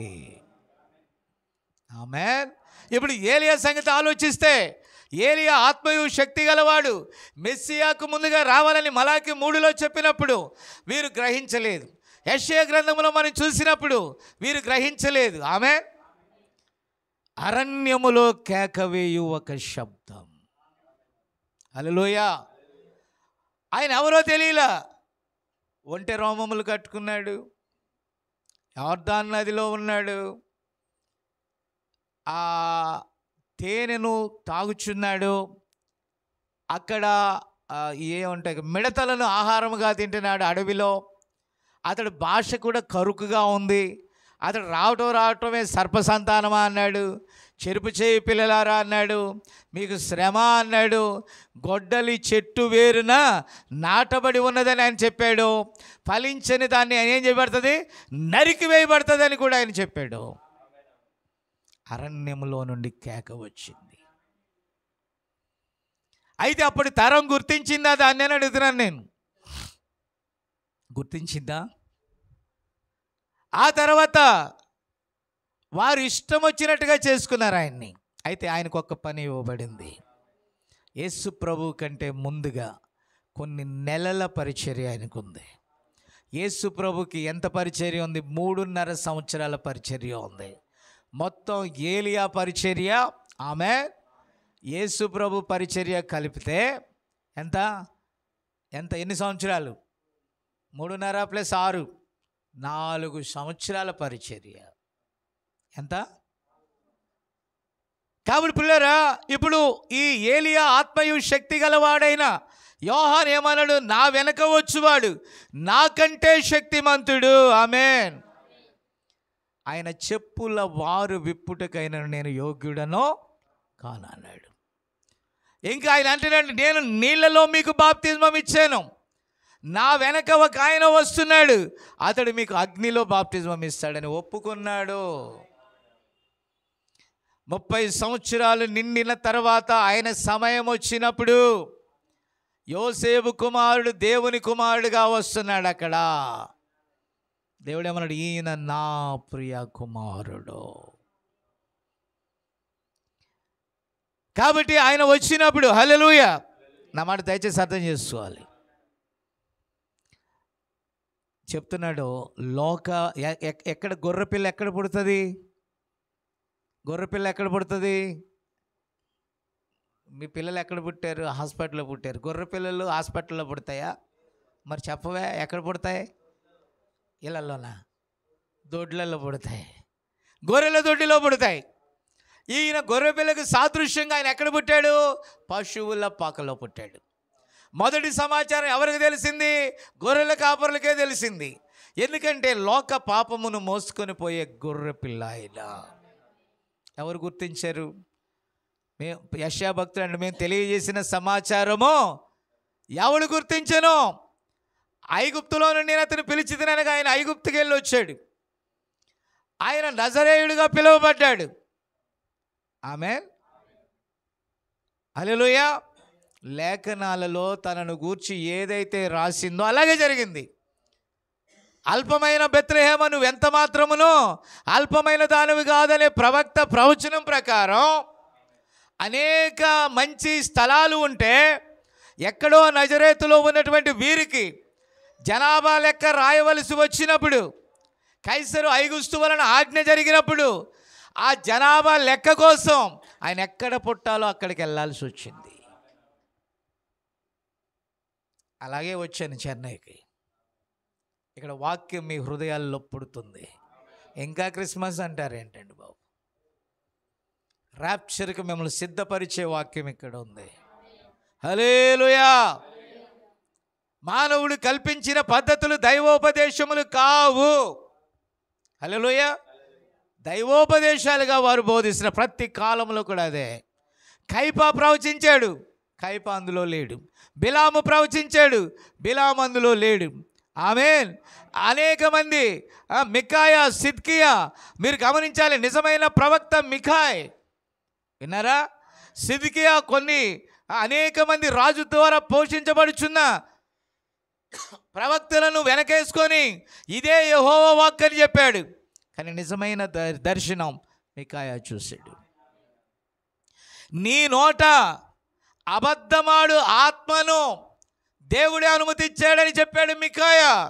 వారు నమ్మల. రామోత్కిలాది మందే వేసేద్దాం పదండి అని వెళ్ళారు, సచ్చారు.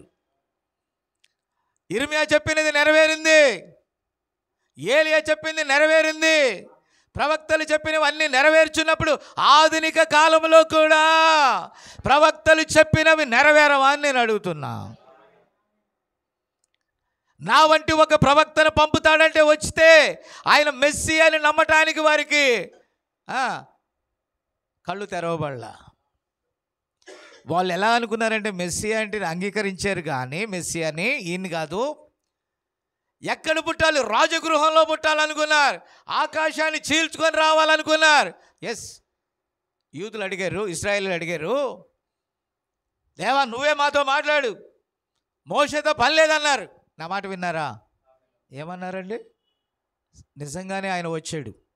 ఆ ఉరుములు మెరుపులు దెబ్బకి ఎవడు నిలబడతాడో వారి ద్వారా దేవుడు మాట్లాడేది వినాలా. ఇప్పుడు ఆయన దగ్గర నిలబడటానికి నన్ను అలా మార్చుకుంటాడు అనుకోండి. ఫర్ ఎగ్జాంపుల్, నన్ను కొడతాడు, దెబ్బలు తరుముతాడు, నిలబడ్డాం. ఎండకు ఎండాం, వానకు తడిసాం, మంచుకు తడిసాం, కష్టమైన లేమైన దీనస్థితి అయినా ఉన్నత స్థితి అయినా మమ్మల్ని ఎందుకు శోధించాలా? ఎందుకంటే ఆయన నిలబడతాడా లేదో చెక్ చేసుకోవాలి. వ్యాధులతో కొట్టాడు, బాధలతో కొట్టాడు, ఇబ్బందులతో కొట్టాడు, ఇరుకులతో కొట్టాడు, శోధలతో కొట్టాడు, దేశాలు పంపించాడు. ఆమేన్. ఎందుకు అంటే ఇందుకే, మీరు దాని ద్వారా పుడతారు కాబట్టి. నా మాట అర్థమవుతుందా? హల్లెలూయా, దేవుని స్తోత్రం. అలాగ అక్కడ పరీక్షించబడిన తర్వాత ఆయన దివ్య వాక్యాన్ని పెట్టాడు. ఒకవేళ పరీక్షించుకోలేదనుకో, వాక్యం ఇవ్వగానే అమ్మేస్తాం, వరాలు ఇవ్వగానే అమ్మేస్తాం, కొన్ని అద్భుతాలు చేయగానే ఒక సంస్థను స్థాపించేస్తాం. నో, వాక్యంతో ప్యూర్గా ప్రవక్తలు ఎందుకున్నారంటే పరిశోధించబడిన మార్గంలో వచ్చారు. ఆమేన్. కాబట్టి అబ్రహాముతో లోతున్నాడు. లోతు నులివెచ్చని స్థితిలో ఉన్నాడు. తానే సొదొమ గొమొర్రాని చూసి యోర్దానని ఫీల్ అయ్యాడు. తన సొంత కన్నుల మీద ఆధారపడ్డాడు. తన భార్యను లోక వ్యవహారాల్లో పెట్టాడు. సంఘాన్ని లోకంతో కలిపేశాడు. ఈరోజు క్రిస్మస్ కాలంలో సంఘాన్ని వారు దేంతో కలుపుతారు? లోకంతో కలుపుతారు. రాజకీయ నాయకులు వస్తారు, నగర మేయర్లు వస్తారు, వాళ్ళు ఫుల్ పీట్ ఎక్కేసి డౌమ్ డూమ్ క్రిస్మస్ అట్ట యేసుప్రభు అది ఇది అంటారు, వెనకాల ఏసేరాయల్ని అంటారు. ఆ మోసం ఎలాగో చెప్తున్నాను నేను. తూర్పు దేశపు జ్ఞానులు ఎవరింటికి వచ్చారు? రాజు పేరేంటి? హే కాదు, హేరోదు. హల్లెలూయా. కాబట్టి హేరోదు రాజు ఇంటికి వచ్చారు. అవునా? హేరోదు రాజు ఇంటికి వచ్చి ఏమన్నారు? గుండె పగిలిపోయే వార్త చెప్పారు. ఏమన్నారు? యూదులకు రాజు ఎవరప్పుడు అక్కడ? హేరోదు. హేరోదు దగ్గరికి వచ్చి యూదులకు రాజుగా ఒకడు పుట్టాడు ఎక్కడా అని అడిగారు. ఇప్పుడు నీ దగ్గరికి వచ్చి మీ ఇంటి పక్కన ఒకడు వచ్చి ఇక్కడ ఇంకొక ఆయన ఆటో ఉన్నదంట, కొత్త ఆటో అంట అది అని అంటే, నా ఆటో ఉంది సార్. నీ ఆటో కాదు, కొత్త ఆటో ఉందంట అంటే నీకు ఎలా ఉంటుందో? నా మాట విన్నారా? అవునా కదా? అంటే అక్కడ ఈయన రాజుగా ఉంటే రాజు ఎక్కడ అంటే ఎలా ఉంటుంది? కడుపు మండుద్ది. ఆఫ్టర్ ఆల్ ఆటోకే నీకు మండితే రాజు మండదా? అప్పుడు ఏమన్నాడంటే ఈ రాజకీయ నాయకుడు, రాజు అంటే రాజకీయ నాయకుడు, అవునా యేసుప్రభు మంచోడే, ఓట్లు అయ్యేదాకా ఓట్లు వేయించుకునే దాకా యేసుప్రభు మంచోడు. ఎందుకంటే మీరు అందరూ ఏమేయాలా? ఆ రోజుకి ఓట్ల ఎలక్షన్ వచ్చినప్పుడు ఏమేయాలా? క్రైస్తవులందరూ ఓటేయాలి. కాబట్టి యేసుప్రభు ప్రేమ స్వరూపి, యేసుప్రభు చాలా మంచివాడు. యేసుప్రభు నమ్ముకున్న వాళ్ళు హాస్పిటల్స్ కట్టించారు, యేసుప్రభు నమ్ముకున్న వాళ్ళు అయి చేశారు, ఈ చేశారు అని అంటే, నిజమా? యూదుల రాజుగా పుట్టిన నేను కూడా పూజిస్తాను అన్నాడు. మోసం అదే. మీకు అర్థం కాలా? హేరోదు ఏమన్నాడు? నేను కూడా పూజిస్తాను అన్నాడు. వెనక నుంచి చేసేయండి రాళ్ళు అన్నాడు. కానీ పండగలకు ఎవరిని తీసుకొస్తారు చర్చిలో? ముందేమో మీకు అన్నీ ఇస్తాం, గోళ్ళకు రంగులే ఇస్తాం, పైన ఫ్యాన్లే ఇస్తాం, మధ్యలో రోడ్లే ఇస్తాం. క్రిస్టియన్స్ ఈ ఏరియాలో లేకుండా చేయండి రా కాదా? ఏ రోజులో ఏ స్పిరిట్ ఉందో వీళ్ళు ఆ స్పిరిట్ లేదా? మతాలు మార్చేస్తున్నారా? మార్చకుండా వేసేయండి రా వాళ్ళని. ఓట్లు వేసాక, ఓట్లకు ముందేయకండి పిల్లరా. 2 ఏళ్ల నిండని బాలురు యొక్క రక్తం అక్కడ ప్రవహించింది. ఈరోజు చర్చీలకు రాజకీయ నాయకులు తెస్తే అక్కడ ఇంకొక చర్చి వాడు ఒక పార్టీ అయితే, ఈ చర్చి వాడు ఒక పార్టీ అయితే, వీళ్ళేమంటారు? ఆ చర్చి వాడిని వేసేయండి రా ఆ చర్చి వాళ్ళని. ఈయనంటే ఈయన ప్రభుత్వం ఉన్నప్పుడు ఆడనేస్తారు, ఆడు ప్రభుత్వం వచ్చినప్పుడు ఈయనేస్తారు. మరి యూదుల రాజైన యేసయ్య ఎక్కడా? వీళ్ళకి ఎవరు రాజులు? మాట్లాడలా. మీ ఇంటి ముందు ఆయనకి ఎవరు రాజు, ఇంటి వెనకాల ఆయనకి ఎవరు రాజు? నాకైతే యేసే రాజు. దేవుని స్తోత్రం. నాకే రాజకీయాలు లేవు, నాకే పార్టీలు లేవు, నాకే మతాలు లేవు, నాకేమి లేవు. యేసే నా రాజు. That's all. అంతేనా? అయితే నాకు తెలిసింది ఏంటంటే ఆయన పుట్టాడు, బీ హ్యాపీ. ఆయన చనిపోయాడు, నేను దుఃఖపడను, సంతోషిస్తాను. ఎందుకంటే ఆయన ప్రాణం పెట్టాడు కాబట్టి నేను బతికా. ఆయన సమాధి చేయబడ్డాడు, ఆయనతో పాటు నేను సమాధి చేయబడ్డా. ఆయన లేచాడు, ఆయనతో పాటు నేను లేచా. ఆయన ఆరోహణుడయ్యాడు, ఆయన మరలా తిరిగి వస్తాడు. ఈరోజు నా రివల్యూషన్ ఏంటంటే, ఆయన వచ్చే టైంలో ఆయన పెళ్లి కుమార్తెగా పెళ్లి చేసుకుని పైకి వెళ్ళాల్సిన వాళ్ళమే పుట్టినరోజులు చేసామంటే ఎంత బుద్ధిహీనతో. ఈ సంఘాలు చేసే పని అదే బుద్ధిహీనత. రెవల్యూషన్ అంటే ఏంటి అక్కడ? రెవల్యూషన్ అంటే ఏంటి అక్కడ?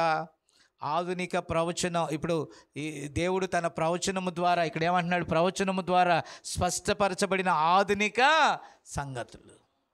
ఇప్పుడు జరిగే సంగతుల్లో ఈ గడియకు ఒక ప్రవక్తను పంపి అతని మాట వినకపోతే మలాకి 4:5 ప్రకారం జనములలో నుంచి కొట్టివేయబడాలన్నప్పుడు మరి వినాలా వద్దా? నా మాట అర్థం చేసుకోండి. కానీ వింటుందా ప్రపంచం? యేసు ప్రభుని బయల్జెబూల్ అంది, బిలాముని యాక్సెప్ట్ చేసింది, యేసు ప్రభుని సిలువేయమంది, బరబ్బాని విడుదల కోరుకుంది. వాళ్ళ దగ్గరికి, వాళ్ళ స్వకీయుల దగ్గరికి వస్తే వారు ఆయన అంగీకరించలా.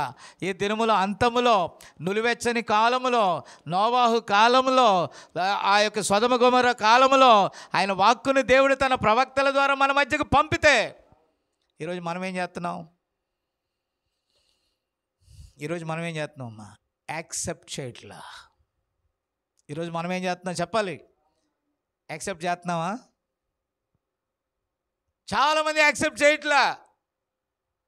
ఆ నామమున బాప్తిజమం తీసుకోవట్లా, ఆ నామమున ముద్రించబడట్లా, దాన్ని తిరస్కరిస్తున్నారు.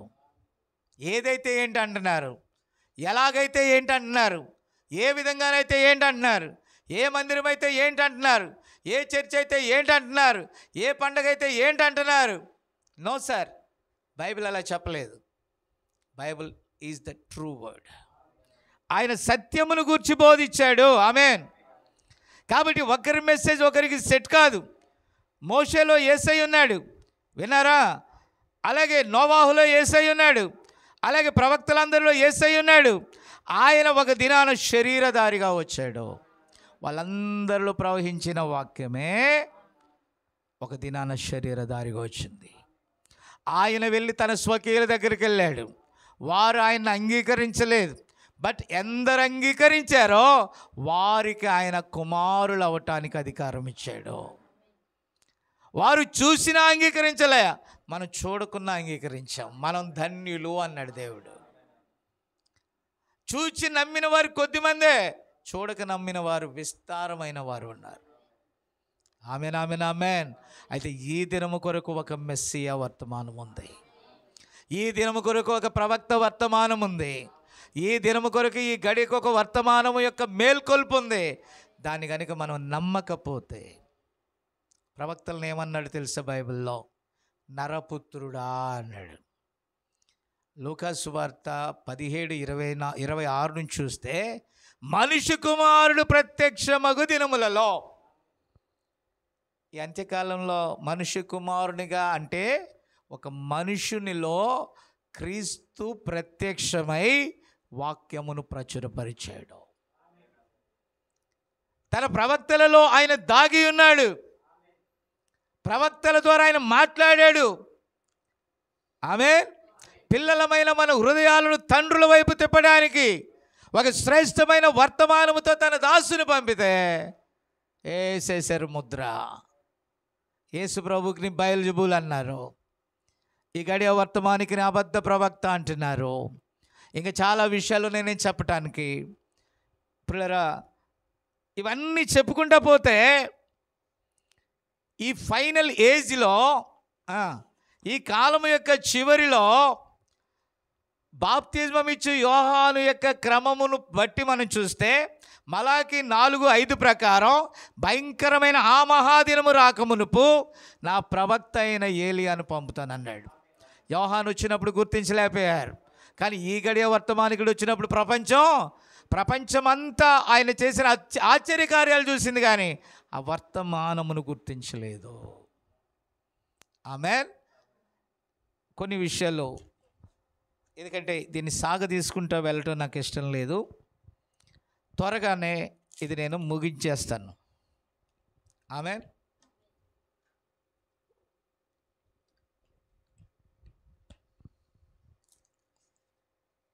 లేఖనముల ప్రకారం యేసయ్య ఎలాగొచ్చాడో ర్యాప్చర్ కూడా లేఖనముల ప్రకారమే కలుగుతుంది. ఇప్పుడు మన స్టేజ్ మనదేంటి? ఆ దానియేలు 70 వారాల ప్రకారం యేసుక్రీస్తు యొక్క పరిచర్య 3.5 సంవత్సరాల పరిచర్య, మొదటి సెషన్. మరో అర్ధవారం ఎవరిది? 3.5 దినాలు అపవాది. మొదటి 3.5 అయిపోయింది. కాలానుగుణంగా 2000 సంవత్సరాల చివరిలోకి మనం వచ్చాం. అయితే వధువు వెళ్ళిపోయిన తర్వాత వాని యొక్క పని ఈ భూమి మీద స్టార్ట్ అవుతుంది. స్టార్ట్ అవ్వక ముందే వధువు ఏమవ్వాలా? ఎత్తబడాలా. ఇప్పుడు మనం ఏ పండగ కోసం ఎదురు చూడాలా? ర్యాప్చర్ కోసం ఎత్తబాటు యొక్క వర్తమానం మనం వినాలా. ర్యాప్చర్ మెసేజ్ మనం వినాలా. ఈ గడియ యొక్క మర్మాలు మనం వినాలా. 7 ముద్రల గురించి మనం తెలుసుకోవాలా. 7 సంఘకాలాల గురించి మనం తెలుసుకోవాలా. దానియేలు 70 వారాల గురించి మనం తెలుసుకోవాలా. ఈ వధువుకు దేవుడు ఏదైతే పంపించాడో అదే ఈ గడియకు అబ్సల్యూట్. అవన్నీ లేఖనముల ద్వారా రుజువు చేయబడ్డాయి. అయితే నమ్ముతున్నారా? ఈ ఆధునిక సంగతులు నమ్ముతున్నారా? నేను ఎంత మొత్తుకున్నా మన వారు మళ్ళా ఆ పాత కథలే కానీ నమ్ముచున్నారా? ఆమేన్. చూడండి, ఈ మనుష్య కుమారుడు ప్రత్యక్షమగు దినములలో ఎలా ఉంటుందో మొత్తం విషయాలు ఆయన ముందుగానే చెప్పాడండి. ఆమేన్. మొత్తం విషయాలన్నీ ఆయన ముందుగానే చెప్పాడు. దేవుని స్తోత్రం. చూడండి, మొదటి రాకడ విషయాల్లో నేను గబగబా చదివేస్తాను.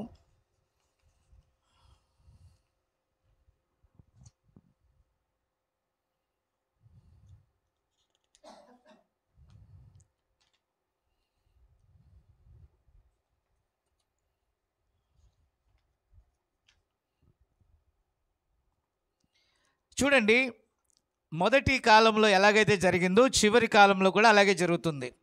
విన్నారా? యేసు ప్రభుని గురించి ముందుగా చెప్పబడినట్టుగా ఎలా జరిగిందో ఆయన రాకడ గురించి కూడా అలాగే జరుగుద్ది. ఇప్పుడు చూడండి, జకర్యా గ్రంథము మీరు తర్వాత రాసుకోండి.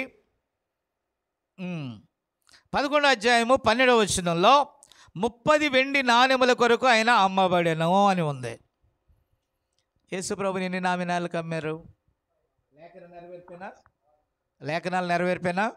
ముందే ఇక్కడ ఉన్నటువంటి జకర్యా ప్రవక్త ప్రవచించాడు. అది ప్రవచించినట్టుగానే ఆయన పుట్టాడు, ప్రవచించినట్టుగానే ఆయన చంపబడ్డాడు, అమ్మబడ్డాడు. ఆమేన్. వినారా?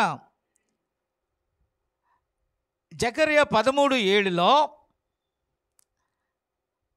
నేరారోపణ చేయువారు ఎదుట ఆయన నోరు తెరవలేదు. యెషయా 56లో కొట్టువారికి నా వీపును అప్పగించి తిని. అంతేనా? అలాగే జరిగిందా? అవన్నీ ప్రవచనాలే కదా. ఓకే, ఇలా చూడండి. నా దేవా నా దేవా, కీర్తన 22 అధ్యాయంలో నన్నేల చేయి విడిచితివి, వారు నా ఎముకలను పొడిచిరి, నా కాలు చేతులలో గాయములు చేసితిరి అని ప్రవచనం చెప్పినట్టుగా జరిగిందా లేదా? కానీ వాళ్ళు గుర్తించారా? ఆనాటి యూదులు, పరిసయ్యులు, శాస్త్రులు, సద్దుకాయలు గుర్తించారా? మరి లేఖనాలన్నీ రోజు చదువుకుంటున్నారు సంఘాల్లో. ఈ రోజు కూడా మనం చదువుతున్నాం, కానీ గడియకు వర్తమానం ఉందని గుర్తించట్లా.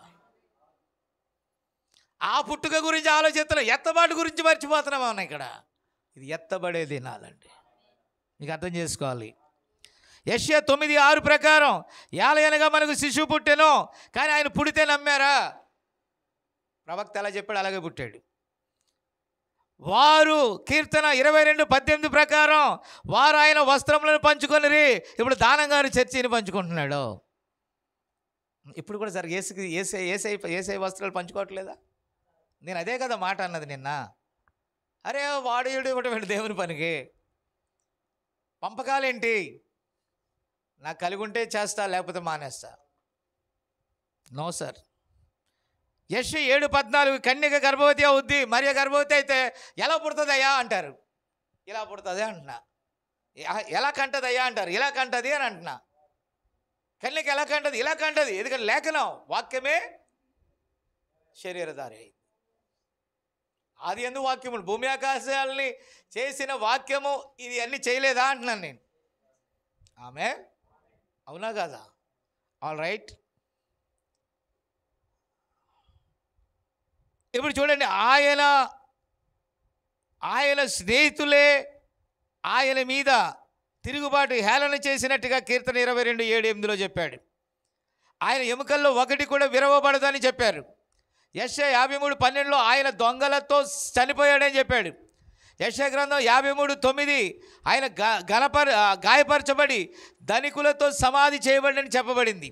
కీర్తన 16:10 ఆయన మృతుల్లో నుండి పునరుద్ధానం పొందినని, నా పరిశుద్ధిని కుళ్ళు పట్టనీనని దావీదులో ఉన్న ప్రవచనం నెరవేరింది. బాప్తిజం ఇచ్చు యోహాను మలాకి 3లో ఆయనకు ముందుగా వస్తాడని చెప్పబడింది. ఆమేన్. ఇస్సాకును అబ్రహాము కొండ మీద బలి ఇచ్చినట్టుగా ఆయన బలి గావింపబడాలని లేఖనాలు చెప్పాయి. అయితే ఏమన్నది? హెబ్రీ 13:8 ప్రకారం ఆయన నిన్న నేడు ఏకరీతిగా ఉన్నాడని లేఖనం చెప్పితే అది నెరవేరింది. కానీ ఇప్పుడు మనం నమ్మట్లేదు. ఇప్పుడు మనం ఆయన నిన్న నేడు నిరంతరం ఒక్కటే రీతిగా ఉన్నాడు, ఈరోజు ఆశ్చర్యకార్యాలు చేస్తాడని మనం నమ్మలేకపోతున్నాం. జకర్యా 14:7 ప్రకారం అస్తమయ కాలం అంటే ఇదే. ఈ అస్తమయ కాలంలో ఏం కలుగుద్దంట? వెలుగు కలిగింది. ఆ వెలుగులోనే ఈ గడియ వర్తమానికుడు వచ్చాడు, వర్తమానమును తెచ్చాడు. కానీ దాన్ని ఎవరు గుర్తించారు? చివరికి ఆయనకు ఒక ముద్ర వేసి, ఏమేసి? అబద్ధము అన్నారు. అయితే లేఖనం చెప్తుంది, భయంకరమైన ఆ దినము రాకమునుపు ప్రకటన 10:7 ప్రకారం ఆ కుడి చేతిలో ఉన్న 7వ నక్షత్రము రంగం మీద బోర ఊదుచున్నప్పుడు అపోస్తులకు, ఆ యొక్క ప్రవక్తలకు, అపోస్తులకు పాత నిబంధన నుండి కొత్త నిబంధన వరకు మర్మముగా ఉన్న ప్రతీది కూడా బయలుపరచబడింది. బట్ ఎవరు నమ్ముతున్నారు? లేఖనాల్లో ఉన్న మర్మములను ఎవరు నమ్ముతున్నారు? లేఖనాల్లో ఉన్న సత్యములను ఎవరు నమ్ముతున్నారు? నమ్ముతున్నారా? ఆమేన్. నమ్మలేకపోతున్నారు. హల్లెలూయా. కాబట్టి ఈరోజు ఎన్నో మర్మాలు బైబిల్లో ఉన్నాయి, ఎన్నో మెసేజీలు ఇక్కడ నుంచి నేను తీసుకుంటా ఉన్నాను. కొన్నిసార్లు వాటిని 2 భాగాలుగా 3 భాగాలుగా చెప్పలేక సంక్షిప్తంగా బోధిస్తూ ఈ గడియలో ఏం జరిగిందో మీకు చూపిస్తూ ఉన్నాను. భయంకరమైన మహాదినము రాకమునుపు ఏలియా 5 విధములుగా రావాలి, 5 పరిచర్యలు జరగాలి. మొదటిగా తిష్బీయుడైన ఏలియా షాపాతు కుమారుడైన ఎలీషా మీద, ఆ తర్వాత బాప్తిజం ఇచ్చి యోహాను, ఆ తర్వాత ఈ గడియ వర్తమానికుడి మీద విలియం మ్యారియన్ బ్రెన్హామ్ మీద, ఆ తర్వాత ఇదిగో 2 సాక్షుల్లో ఒకడైన ఏలియా. ఎంత క్లియర్గా వాక్యం ఉంటే ఈ సమాచారం ఎవడు నమ్ముతున్నాడో? ఆధునిక కాలంలో దేవుని ద్వారా ప్రచురపరచబడిన ఈ ప్రవచనాల యొక్క నెరవేర్పు, హిట్లర్ గురించి, నాసిజం, పాసిజం, కమ్యూనిజం, ఈ దర్శనాలన్నీ ఉన్నాయి. అవన్నీ కూడా నేను బోలెన్సార్లు మీతో చెప్పాను. ఆయన చెప్పినట్టుగా జరిగాయి. ర్యాప్చర్కి ముందు జరిగేవి కూడా ఆయన చెప్పాడు. టెక్నాలజీ ఎంత అభివృద్ధి చెందుద్దో చెప్పాడు. రిమోట్ కంట్రోల్ ద్వారా ఈ వాహనము, సెల్ఫ్ డ్రైవ్డ్ వాహనము ఎలా వస్తుందో చెప్పాడు. స్త్రీలు వస్త్రహీనత ఎంత దరిద్రంగా ఉంటుందో చెప్పాడు. పాపం ఏ స్థాయిలో పెరిగిపోద్దో చెప్పాడు. ఈ ఆధునిక సంగతులు ఎలా ఉంటాయో చెప్పాడు. అంత్యక్రీస్తు వచ్చే కాలంలో వధువు ఎత్తబడేటటువంటి ఆ యొక్క క్రమాన్ని కూర్చి చెప్పాడు. మనం దాన్ని వినాలా? మర్మములన్నిటినీ ఎంతో చక్కగా ఆయన ఏరి కూర్చి ఒక మంచి వంటకం వల్లే మనం పెడితే ఇది దాంతో మనం ఎంజాయ్ చేస్తున్నాం. ఆ నిత్య జీవపు మాటల ద్వారా మనం నింపుకుంటున్నాం. కానీ లోకము దాన్ని ఎరగట్లా. లోకం దాని మీద ఏదో ముద్ర వేస్తుంది. లోకం దాని గురించి చెడుగా మాట్లాడుతుంది. లోకం దాన్ని అబద్ధం అంటుంది. కారణం సర్ప సంతానానికి సత్య విషయాలు తెలియదు. కాబట్టి మీరు ధన్యులు, ఎందుకంటే మీకు ఇది బయలుపరచబడింది. ఆమేన్. అట్టి కృప, అట్టి దీవెన దేవుడు మనందరికీ దయచేయునుగాక. ప్రేమగల మా తండ్రి పరిశుద్ధుడా, ఎంత చెప్పుకున్నా తరగదు నాయన. అయినప్పటికీ మేము చేయగలిగింది ఏమున్నది?